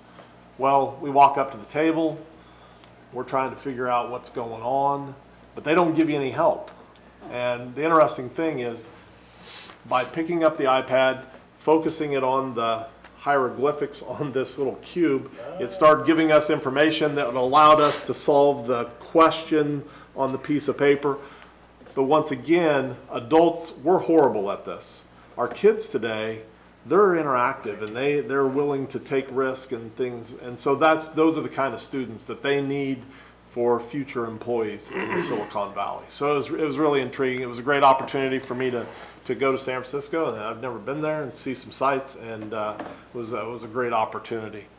I want to also talk a little bit about special ed education. I think if you remember this, I think Melissa made a point that if you notice that our special ed we're down about 255,000 from what we were a year ago. That really is not as much by design as just all the costs that are happening in special ed. One of the things, and the reason I felt like I needed to take some time, we attended Craig and Mike and Chris Hip and myself attended the legislative coffee a few weeks ago at Fort Hays State. The question was posed, the legislature, are you going to fund special ed at 92%? There is a Kansas statute that says the Kansas legislature says that they are to fund schools at 92% of excess costs, which means that by law, our district should pay 8% of the special ed cost. For example, right now, we are paying about 25% of cost. Now, the difference is, and this is the reason I bring this up, is the state of Kansas, with what has happened with school funding, is they have allocated an amount of money to the state of Kansas. Interesting is the state of Kansas, not necessarily in Hays, but the number of students have decreased in the state of Kansas. And so there is actually some money out there that is not allocated because of numbers. So there's about $40 million. And so we're asking legislators to consider funding special ed at 92%. What that means for our district is it would mean $1 million. Our district, if they funded the way the law is stated at 92%, our district would have $1 million more to fund special ed. It's crazy. We have not been funded at 92% since 2010. The state has cut away at special ed. Now the interesting thing is they've cut away at special ed, but what has happened in special ed? We've increased numbers, we've increased cost, and it's a growing problem. And I'm getting back to the legislative coffee. This question was asked: will you consider funding it at 92%? The interesting thing, Tammy, and I know you're predicting. The answer's no. No, they didn't have a clue. Yeah. A lot of them are like, I don't know anything about that. Which is really kind of intriguing because as an educator, we've been hounding this for many years. And I think sometimes the thought is, well, we gave all that money to education. Fund it yourself. Well, we're funding it, and we're putting teachers back into classrooms that maybe were cut over the time, but special ed has not gotten back the money that they got cut. So is there a lawsuit being No, discussed? there's no lawsuit. There's no lawsuit. And I'm not I'm not saying that Hayes wants to be that, by the way. But- and I actually wish- But KASB or some of the lobbying groups, are they? Yes, they're lobbying hard. In fact, Chris was in Topeka last week. He testified at the Ways and Means Committee, asking them to fund at 92%, or at least give us a portion of that 40 million that's out there. and of course, everyone's got their hands out wanting that. But I think the thing is, I just want to take some time tonight to identify to you, if you get an opportunity to talk to legislators, talk to them about funding special ed at 92%. It's just, it's very important. And what our district, because our, you know, that's just $1 million for Hayes. I think Ellis would receive about an additional $175,000, you know, and our costs are going up in special ed next year. So I just wanted to bring that to the forefront. Also wanted to talk to you a little bit, and I think Alan touched on this a little bit. We just completed our Kansas State Department of Ed audit this week. This is the month of audits. That is where they go in and they look at all of our students in terms of the weightings that we receive to make sure we're accurate and we have done everything. The good news is, looks like we're going to gain an additional 19 students, which will mean some additional dollars. I think we've looked at it, and I don't think we're going to have to republish or anything with the additional dollars. Is that correct? Are we right on that, Keith? Did you? We should be okay. We should be okay? When we get our legal max letter from the state, we'll know for sure. Yeah. Okay. But that's really encouraging. You know, sometimes you worry that you might lose some funding when they come in and do the audit, but we've definitely gained there. Also wanted to let the board know that we had some conversations at the work study session 2 weeks ago, and we talked a little bit about DLR, who is the architect group that worked with the district on the bond issue 3 years ago. Right. Thought it would be important because there were some questions about wanting to know a little bit more about the partnership that the district has made with DLR. So I have invited them to come to the March 9th work study session just to do a presentation. This does not mean we're doing a bond issue. This is just a conversation, so as new board members, you can understand a little bit about the partnership and what it might look like if you guys would ever choose to pursue a bond. So I just wanted to let you know that we've got that. Tomorrow we have negotiations training at the KSB.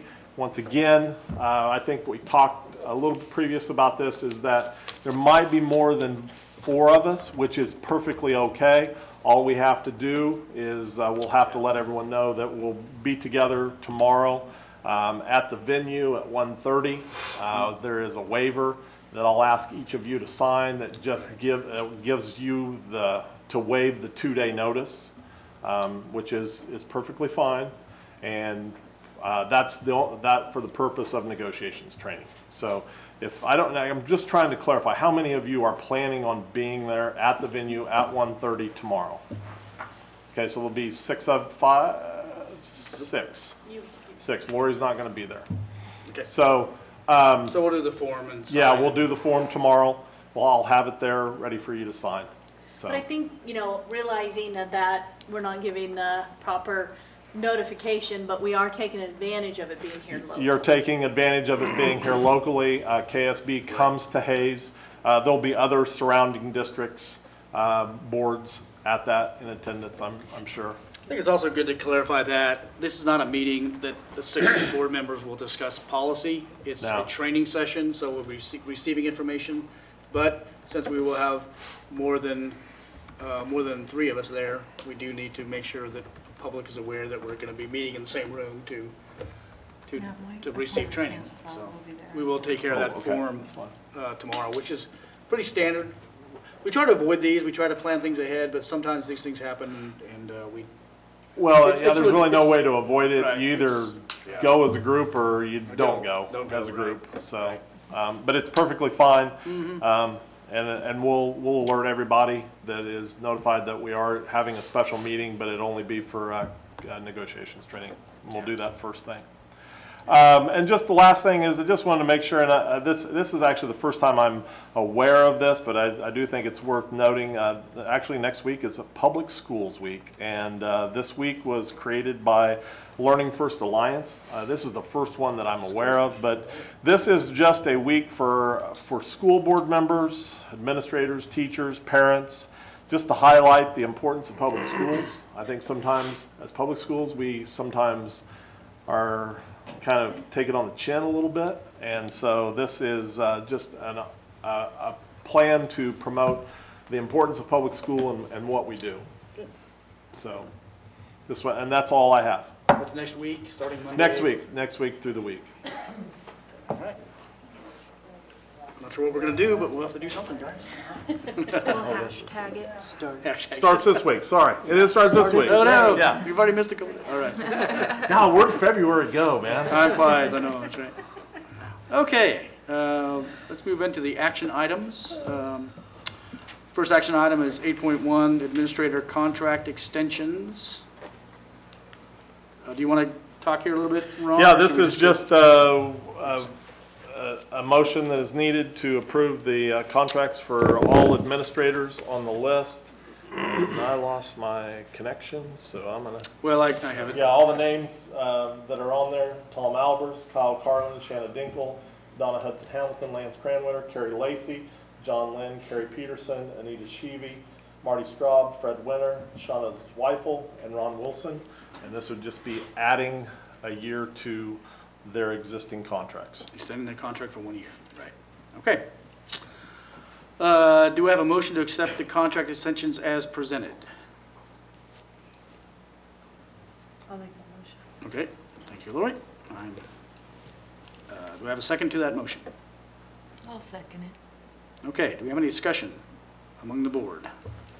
I just have a question in terms of, this is always done in February, I'm assuming, after the annual reviews have been done? Is that the way this is, the protocol? Okay.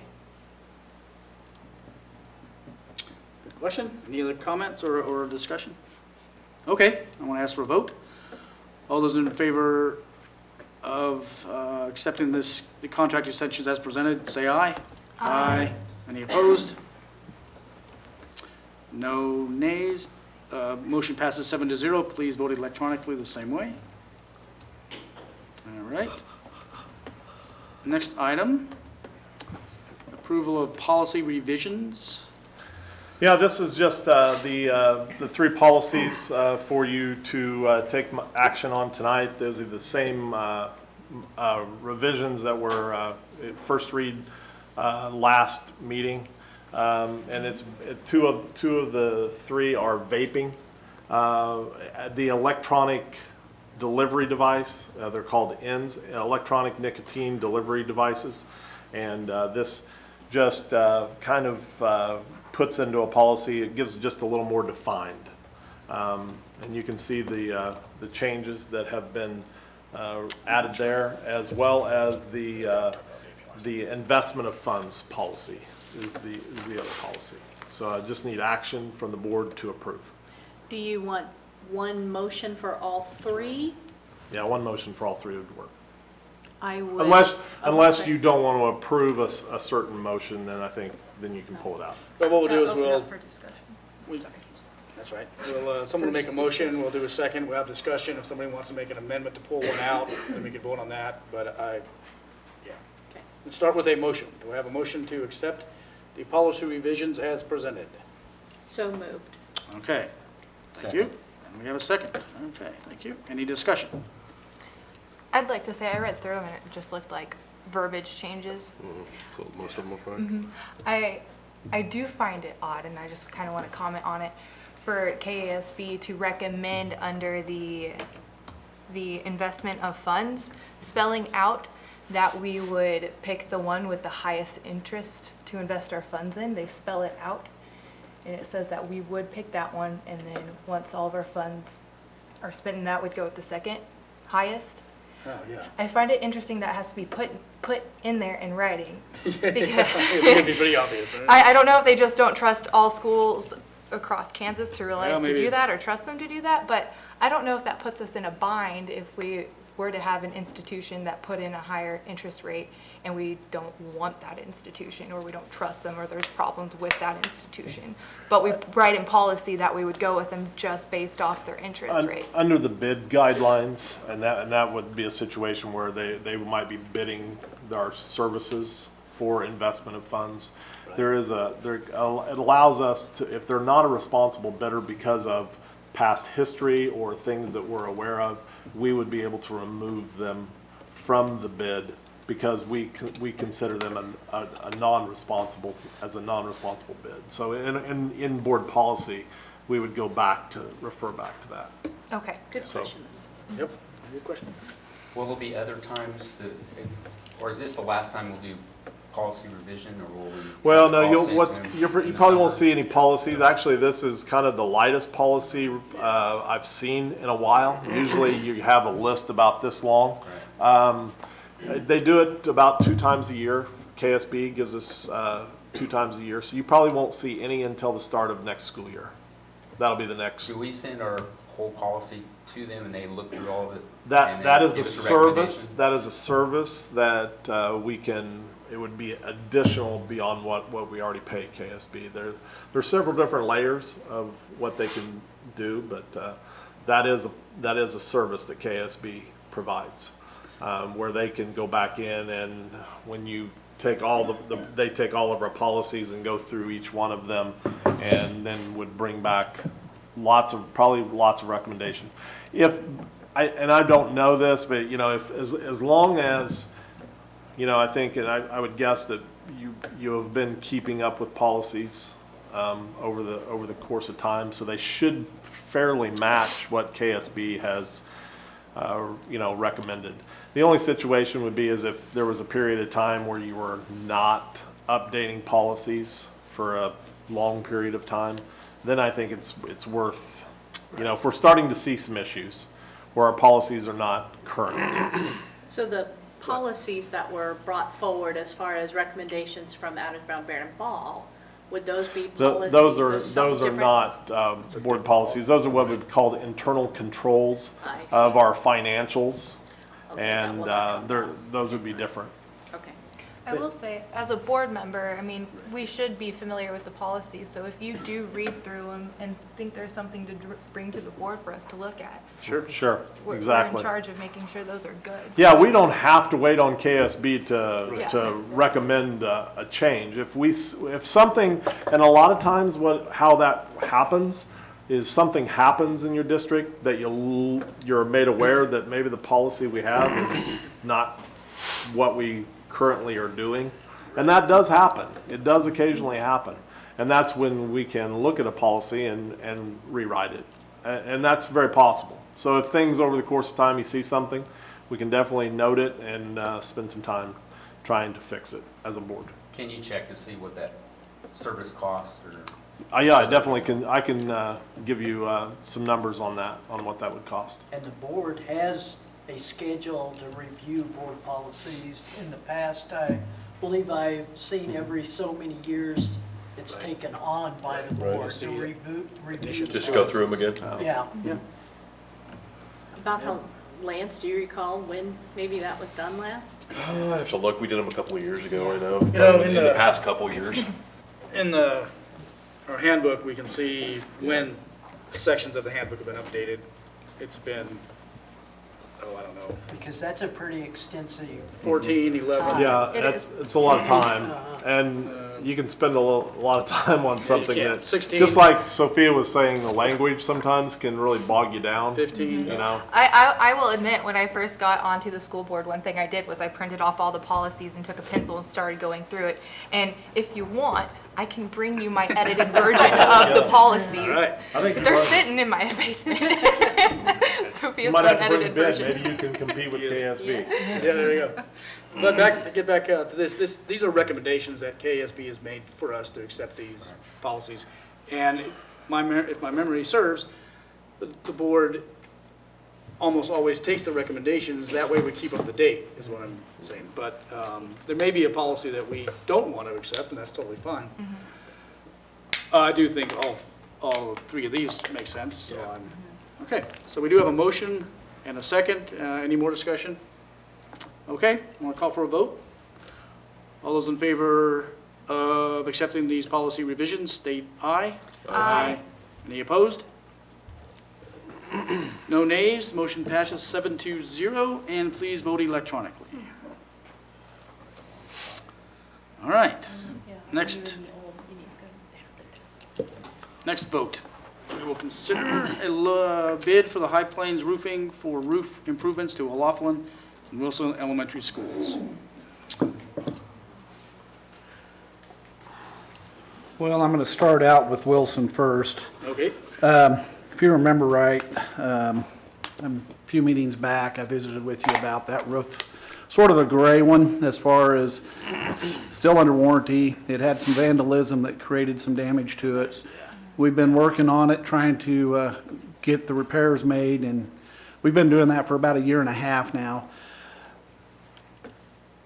I went through it and was going to bring it in. It's on the agenda to be approved, but we looked at it again today with all the rain, and we really have got it repaired. And where it's at, we didn't have any leaks today.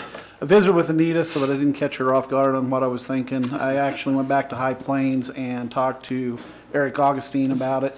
And I mean, he's got his bid out here. It's out for everybody to see, but he agreed that we've done enough work on it that we feel comfortable with it. So I'm going to pull that. I just didn't want to pull it without giving you some explanation of why I'm going to pull it. But we're going to pull it to now because we think we can use those funds in a different area that would probably be more beneficial at this time. Okay. And that's the Wilson Elementary roof. Correct. Okay. Then we go Good job in to, getting those fixed. we go to O'Laughlin, what I want to address on that. Okay. Typically, on my roof bids, I have 3 bidders. It's always been High Plains Roof Masters and Ray Roofing in the past. Ray Roofing is once in a while.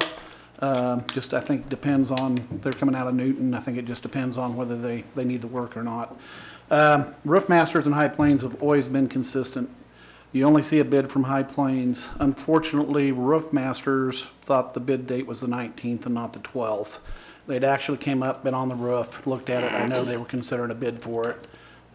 When he didn't show up, I called him and was trying to figure out what had happened, and he told me he just had the wrong bid date. So that's why you're looking at one bid here. I feel the bid's a good bid. I mean, High Plains had no idea that Roof Masters wouldn't be bidding on it, and they've always been very competitive. It sort of went back and forth. One time it's High Plains, the next time it's Roof Masters, and so on. So I feel very confident in the bid, so I would definitely recommend High Plains for the roof repair, or the roof replacement at O'Laughlin.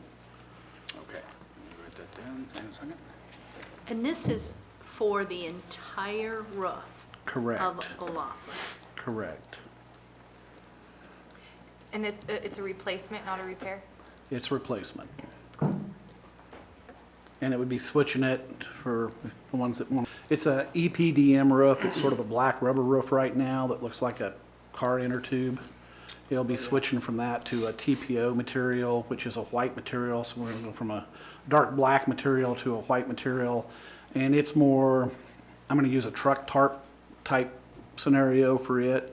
But it is a good roof, and it's what we've been using with our last roofs. Everything since 2012 is pretty well switched to TPO, so it's in consistency with what we've been doing. Is that what they're putting on at Roosevelt right now? Yes, that's what's going on at Roosevelt right now. Can you explain the alternate 1 and alternate 2? Yes, please. Okay, alternate 1 and alternate 2. I always bid, as a base bid, a fully adhered roof, which gives you a 20-year warranty and I think it's a 90-mile-an-hour wind load for wind lift on the roof. They have another alternative that's cheaper, and it's called Invisweld, and they actually, instead of it fully adhering the whole membrane down to the decking, they go in and they set plates down to the metal deck, and they actually adhere the roof to the plates. It gives you the same wind load, and it gives you the same warranty. So why spend the other $30,000 just to have a fully adhered deck? So I've pretty well switched to that, all the roofs that I've put in lately, but I still want to get a base bid just to see what the reduction is on it, so I know. So back to Roosevelt, okay. it's the alt. The alt bid is basically what you went with there. Yeah. And the other thing I want to note on this, when we do this, I'm bidding now for next year, so this is 21 budget. So when we make the motion, we need to make sure we know that it's out of 21's budget. So what is your completion date? I've been doing the fall. This year with the weather, we were a little later in the fall than what I'd want. Normally, I'm trying to get them done in November.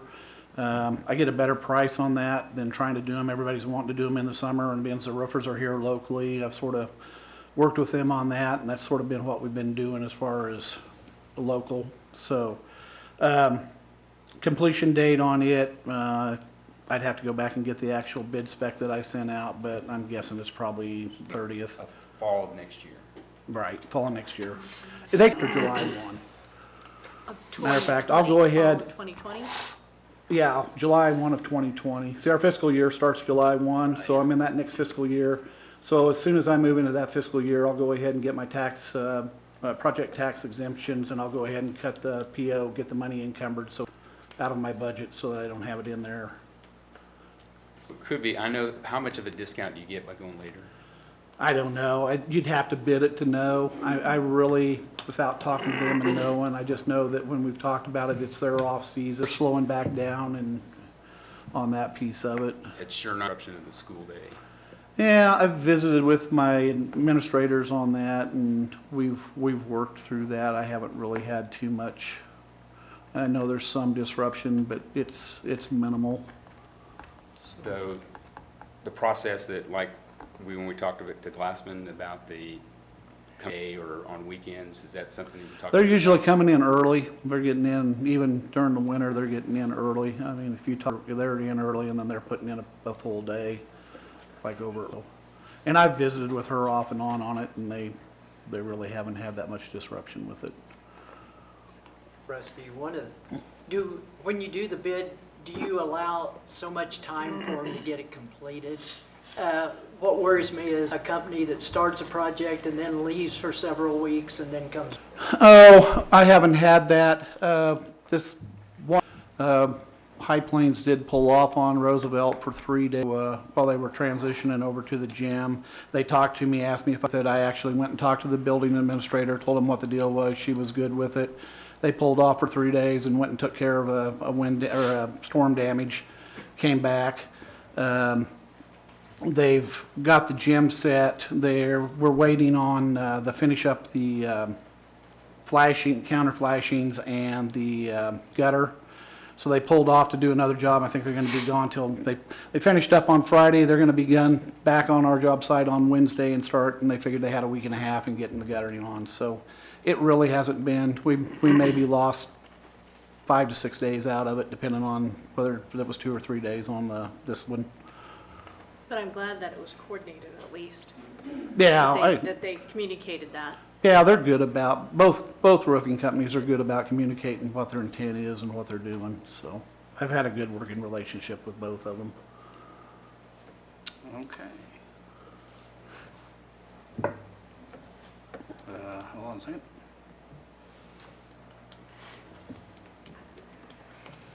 Okay, any more questions, folks? All right. Rusty, do you want to move to the other items, or should we go ahead and vote on this one, and then we'll move to the next? Yeah, go ahead and vote on, All right. vote on this one. All right, now I move to approve the bid from High Plains Roofing, Inc. For the Laughlin Elementary roof, funds to come out of the fiscal year 2021 budget. Do I have a second? I have a second. Any more discussion, folks? All right, I will ask for a vote now. All in favor of the motion, please state by saying aye. Aye. Aye. Any opposed? Nope. Motion passes 7-0. Who seconded that? Sophia. I made the motion, Sophia seconded. Yep. Okay. Oh, here it is. All right. Please vote electronically. There we go. Okay, now, the next item, Rusty, is the Hayes High parking lot. Hayes High parking lot. As you can see, we had 4 bids on it. It's been pretty much the same bidders that we've had in the past. J-Corps was new this year. They had enough previous business that they hadn't bid in the former years. They bid this year. Previously, since I've been here, Brian's Concrete has been the low bidder. Commercial Builders has got, over the last couple of years, just kept getting tighter and tighter with them, and this year they are the low bidder. I worked with Wartenberger. I've seen their concrete work. I've seen Brian's. I have not seen Commercials yet as far as like flat work, but Brian said that they've done good work and he didn't have any concern about it, which made me feel good about that, especially being he's a competitor. They're a competitor of his, so that's my recommendation for the 110. 318, what I've done, I put it in a square footage. I think I stated that at the last meeting. I haven't really just designated a certain area.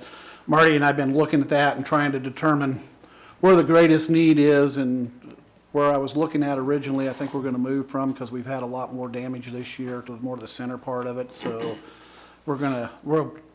they don't care. It's the same. It's all flat work. It's the same square footage. They don't care whether it's on the south end, the middle, or the north end. So we'll address where the biggest need is. So, and Marty's part of it. I've had him be a part of that conversation when we go to decide that. So that's my recommendation. Again, it would be for next fiscal year, 21 fiscal year. Okay. Rusty, I have a question. So how many other, from a square footage aspect, how many more projects, bids would it take to complete all of that parking lot?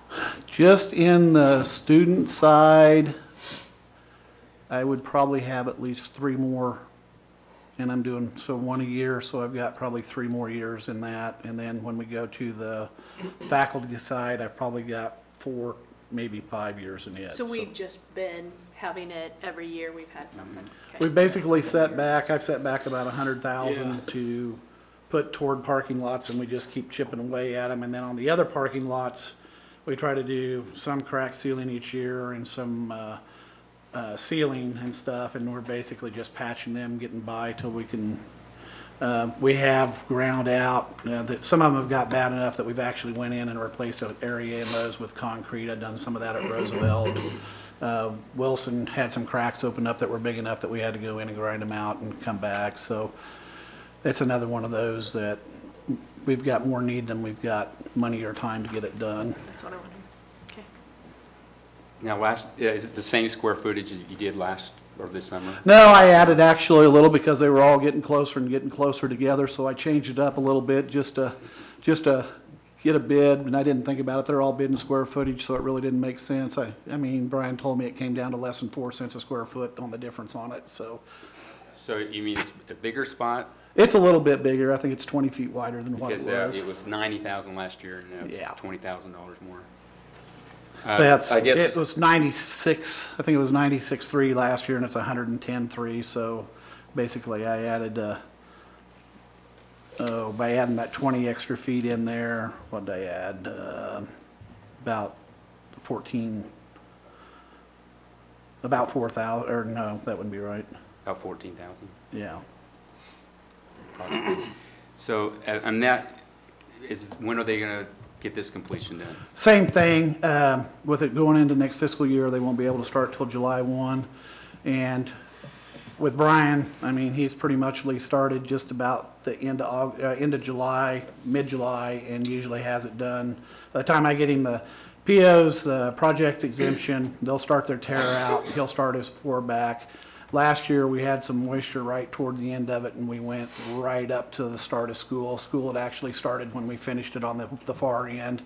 And that's the problem with my, the work that I'm doing for the district. I'm always in my summer when is my busiest time. I'm either trying to work out of the budget that I'm currently in or the budget that I'm going to be going in, and there's no real good way. I've tried on some of it to hold enough money back, because if I can start it, say I started it in this fiscal year, I could actually carry it through into the next fiscal year and end it. But if I start it in the next fiscal year, I really can't. I can't start it until that July 1 date. So it makes it a little tight on some of it, but again, we've worked and it's worked out well. Rusty, I have no doubt that the Hayes parking lot needs the repair and everything. What worries me at this date, if we're looking into next year, we have a group coming in to inspect like the HVAC at Roosevelt, and if we're spending monies out of next year's budget that may be needed for an emergency type situation for repair, what's your thoughts? Well, my thought is that you're robbing Peter to pay Paul, and the HVAC project, I'm not gonna be able to fund it out of capital anyways. We're gonna have to look at other funding sources for that, so the amount of money that we're taking out of the parking lot and not moving forward probably is not gonna be that much help toward the HVAC problems. That's my thought on it anyways. And you just saved $100,000 by not doing the Wilson Right. roof. Well, I think it's important to point out too that, yes, we are taking money out of the fiscal year 2021 budget to do this parking lot and the other items, but this is part of your overall plan to take care of some of the parking lot this year, some of the parking lot next year, this roof this year, that roof next year. I agree that Craig, that it makes it difficult to, if emergencies pop up, there's only so much money to go around, but from what I understand, this is in your overall. Well, when I figure when I'm figuring my next year's budget, I've got, it's a little over 200, it's about 260,000 that I have in HVAC in replacement. Now, it depends on whether I use it in that year. I may try to carry it over into the next year and build it, which I've done in the past, so that I can get, I've got up to 700,000 before in previous years to put into a project. But I put it in there, and basically that's for any of those non-life threatening, but what I call a catastrophic system failure, so that we can address that. So I usually try to budget about 260,000 into that. I usually try to hold that toward the end of the year and then pick up some other things. I haven't been able to do that because my repair budget that I had for HVAC has been eating into my replacement budget because we've had some failures that have been more costly than what I expected, so. So when you talk about not being able to do the repair of the HVAC, are we even looking at the same type of lease that we did for the middle school over a 3 or 4 year period? We are, and we're gonna, not to get too far in the weeds on that, the engineer and then Glassman are gonna be coming out on the 27th to look at those, and then it works out well because we're actually going to be touring Roosevelt on the 10th, and they both agreed to come to that meeting, so we can go through in depth on that piece of it. I really think by the time we try to put it, and I know this is off topic as far as concrete, but I think really by the time we put into trying to actually come up with a design and everything for a project, we won't have time to complete a project this summer. I really think that we're going to look at doing repairs this summer and then probably looking at a project for the following summer or later in this fiscal budget, so we can actually maybe budget it to where we actually have the whole summer to work through it. So that's my thinking right now, and I'll share more of that with you when we get into that on the 10th, so. Yeah, this is Very not, good. this is not, Makes sense. Yeah, this is it is not, it's concrete, but at the same it's time, all tied together. but it is tied together. Save And, money. you do have a lease going off this year Yeah. with the middle school HVAC, so we have some options. Okay, very good. How long are the bids good for? How long are the 30 bids good days for? Most typically, they're 30 days. I have had some that are 60 days, and I don't have the quote with me. I'm not sure what his is. Most of them, I'm going to back up. Most of them are typically 60 days by the time we get them through the 60 board days. meetings. Yeah, that's a good. So this bid's still good for, we could table it for, and a bid will still be good? Yeah, I don't have a problem if you don't want to address this and you want to readdress it at the 10th meeting. I'm still looking at a July 1 start date, and You're right. so, yeah, if you wanna revisit that, it'd be my recommendation now, and I'm fairly confident it'll be my recommendation then, but I'm more than happy to bring it back there, and I can guarantee you that then, so. Or at least we can have more clarification on where we're at with some of the other. Well, what do you think, board? Do we want to put this off? I'm actually comfortable with going forward with it, but if there's I'm comfortable strong. with voting on this. Okay. I'm going to make Again, a motion I say that to, because I'm going to make a motion to approve the commercial builders bid for the Hayes High School parking lot replacement project. For fiscal year, Yeah, as presented by Rusty. Second. Then we can open it up for discussion. Was that Brian's, or is that correct? No, it's Commercial Builders. Okay, okay. Brian Garrett at Okay. Oh, I Two was confused. Brians. Yeah, Okay, so we have a motion. Lance made a motion. Sophia, you seconded. Any? Now we can open it up for discussion, Now we have discussion. Yep. since I guess we had most of that before. And we already had discussion, but we can have more it was discussion. I know I'm fine with voting Any more discussion? Because I know it's an ongoing project and it's nice to have one of those that we're working on and being proactive about rather than being reactive and trying to keep everything up. I don't want to put more things off. Okay. And I'm- Alan, was there additional information you were hoping to get by then? or- Well, I was just looking at things that we have at Roosevelt and seeing what's, and if it's not going to make a difference, and Sure. it's still July 1st, and by waiting until we get the information at Roosevelt, that, I mean, there might be something that pops up and say, hey, we could do this if we have the money. We also have $3 million each year in our capital outlay. And we're needing classrooms and all these things that we heard from Hayes Middle School, that, and they're probably going to need some additional equipment and things for that. So I don't know. That was my That's a thought. good concern. I think my perspective is that we've made good progress on the parking lot. I would like to continue doing so. If it does mean that we may, be put in a bind later on, but I think overall the plan's been good and it's worked out well. Because overall, the parking lot's going to cost $1 million, about. We've spent about $500,000 so far, and $600,000 and 3 more times. Yeah, I'm trying to remember. I don't have that budget figured off the top of my head, Alan, but You had that all in your Ongoing. triage deal where you laid Yeah. everything out for your plan, so. yeah. I mean, All right. by all That's good means, I questions. realize that, I mean, this too, it is not as sexy as a building and I mean, we definitely have to have the HVAC system working, but I mean, the parking lot is a concern. And so, and I Well, think it's- there's some safety aspects there that we can't discount. And so I agree in terms of, it's gonna be a hard decision. It is but- tough to make these calls, that's for sure. Yeah. I agree though with I you, agree. Alan, that, because I feel like with so many things in the district that need to get done, it kind of gets overwhelming and Yeah. almost frazzles my brain at times as am I making the right decision for everyone by putting this first when I vote on this? So I totally get it because I still get been that there. way all the time. Yeah. Okay, any more discussion, folks? Let's keep moving. Okay, we have a motion and a second, and we've had discussion. I'm going to call for a vote now. All in favor of, please state by saying aye. Aye. Aye. Any opposed? Nay. One nay? Two nays, okay. Motion passes 5-2. Please vote the same way electronically.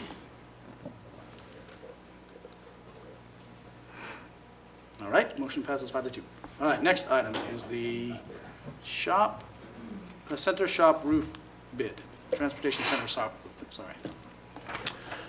On the transportation department, That's my bid. it'd be the shop. We've talked about this. It actually came in well under half of what I was expecting. When we first started talking some numbers, I was thinking it was going to be a lot higher than it was, and I was well pleased with the numbers. We have Mark Regier is the architect on this. He's actually put everything, the bid spec together, put it out for bids. The bid sheet that you're looking at is Jones and Gillum's bid sheet, so it's different than what I present to you. So it's not blocked out. Visiting with Mark and going through the bids, his recommendation, and would be my recommendation too, is that we go with Quinter Manufacturing and Construction for the my eyes are gonna tell my age here. I gotta get some glasses. I think it's 38, but I wanna make sure. 136. I'm going to make a motion to approve the Quinter Manufacturing and Construction for the Transportation Center shop roof, just so we can open it up for discussion. Okay, we have I a motion on the second. floor. You have a second? Rusty, I guess a couple of questions on the, I assume this is obviously a different type of roof than probably we're doing in some of the other ones? Yeah, the roof that was on there is a modified roof. It's a build-up roof. Right. And the decking that was on there, part of the base decking on it is what they call transite, it's an asbestos material. It's a hardened asbestos material. And that was where some of those higher numbers, like the 300,000, I was first thinking that we were going to be into. Well, with it being a transite, it's what they call a non-friable asbestos. So as long as you don't break it or do anything, sand, grind, or do anything to it, you really don't have to have an abatement crew to take it off. And it's actually put on with clips, and they've figured out that they could go in and cut the clips, take it off in panels, put it onto a trailer. Basically, they've got to double wrap it with plastic, and then the landfill will accept it, and at that point, we're done with it. So that took a lot of the cost out of the project. What we're trying to do, or what the plan is, what we're going to do is convert it from that build-up roof. There's purlins and everything on that building, just like what a metal building would have. And the way the walls are designed, all that component of it, the metal structure, or the actual frame structure of it, is very close to a metal building. So we're going to pull the build-up roof off and then go back with metal, just like you would see on a metal building. And actually, with Quinter being low, they were actually the company that put up the addition on the north side of it when they had the fire. So they can actually match the metal.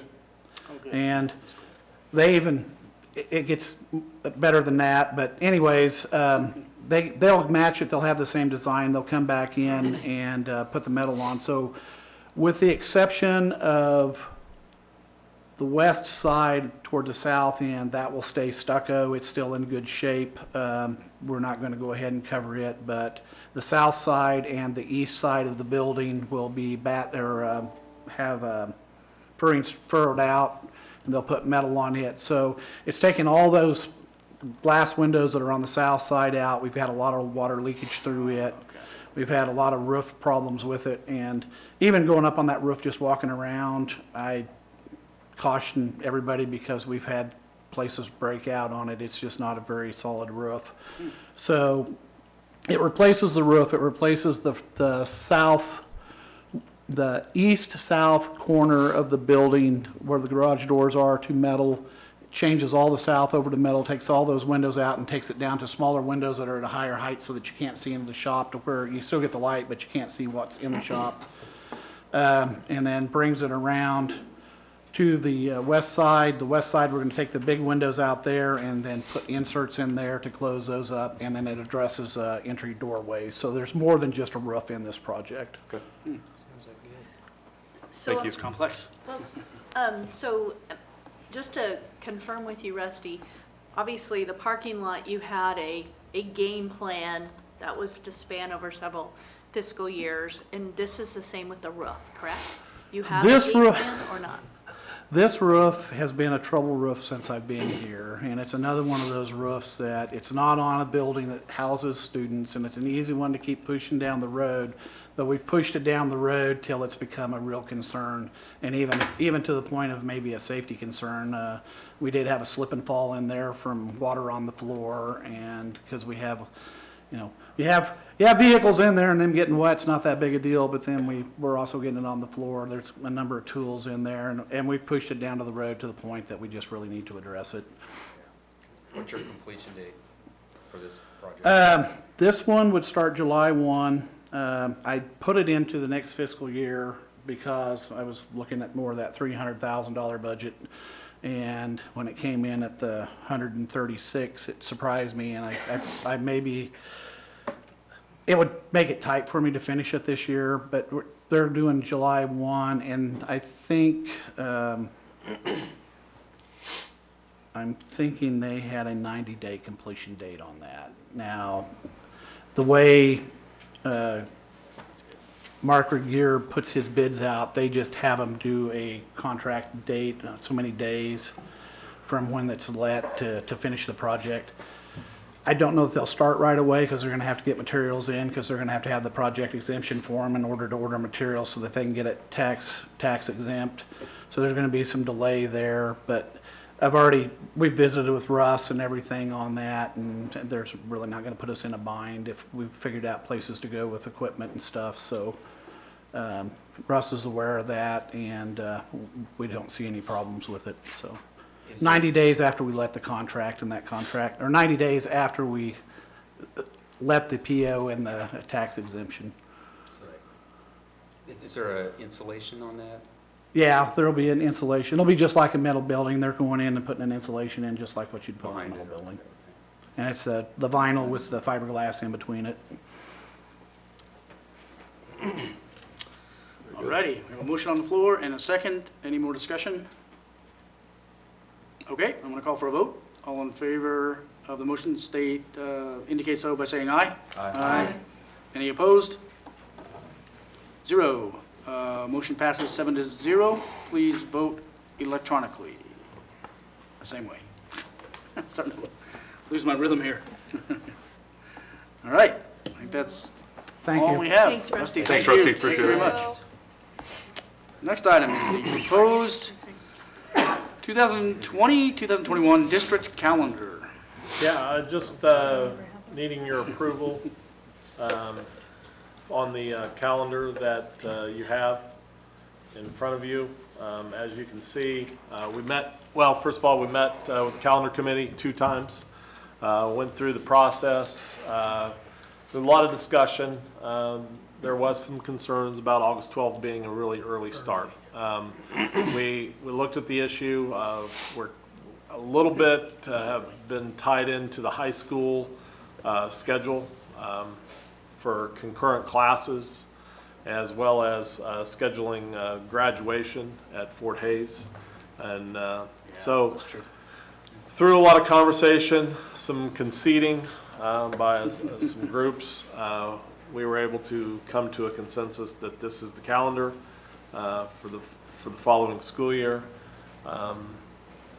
We're planning on reconvening our calendar committee right almost immediately to begin work on the following year in hopes of getting that start date a little push further back. And I think if we start early, we can maybe get into Fort Hays as far as graduation and getting on the calendar, so we're not kind of tied to that date that pushes everything back. It's kind of unique how that kind of... Yeah, seems like some years work better than others. Of course, the calendar will probably, every 5, 6 to 7 years it flips, and then you move that schedule moving back, or closer to the start of August.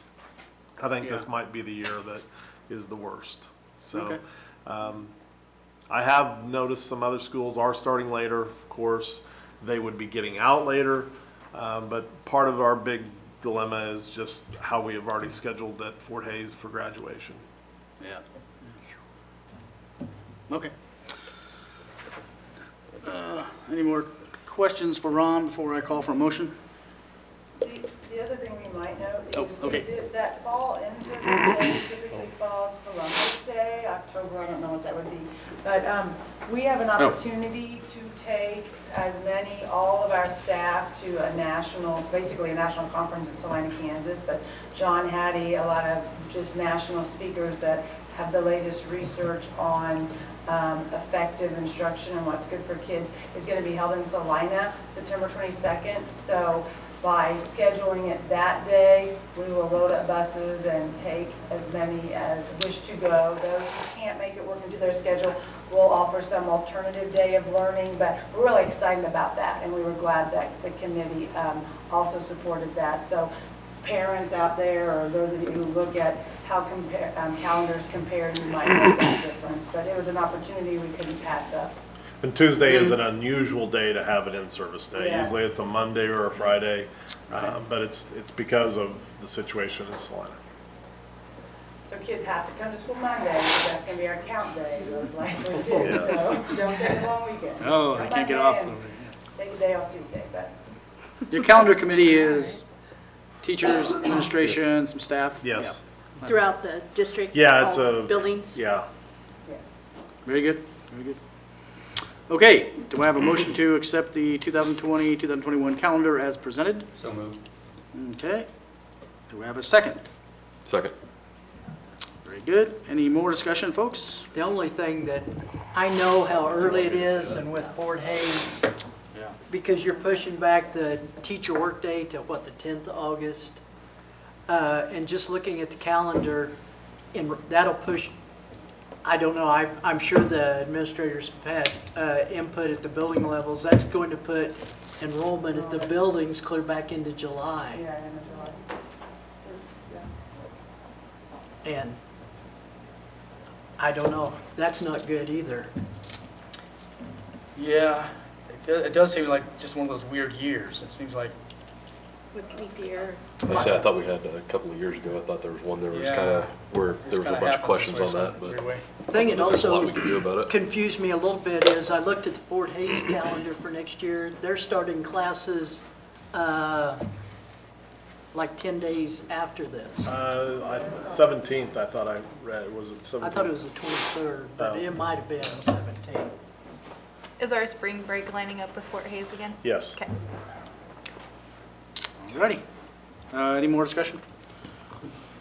All right, I'm going to call for a vote. All in favor of the motion, please say, indicate by saying aye. Aye. All opposed, indicate by saying nay. All right, motion passes 7-0. Please vote electronically. Fort Hays this My fall rhythm, man. starts August 17th. 17th? Okay. All right. I'm going to close the meeting unless there's some quick comments folks want to make. Okay. Mike? Yes. We had talked at different times about having an actual meeting to talk about maybe facilities and working with Rusty to maybe get some of the questions that we have. Well, that was going to be a work session, wasn't it? Yeah, I mean, I March think that's 9th is going to be a lot of that. Yeah, tying Rusty will be there as well as the engineer to talk about. Yeah. So that's kind of what's scheduled for March 9th.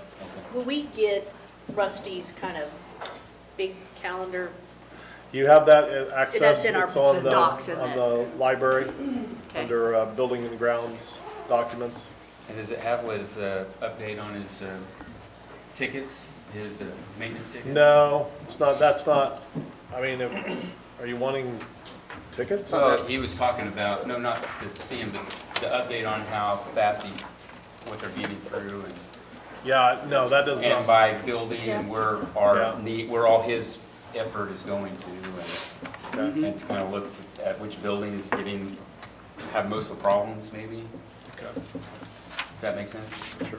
Yeah. I can kind of That's- ask him to. That's in that, I think, but It's yeah. in the triage deal. I think so, in the spreadsheet again.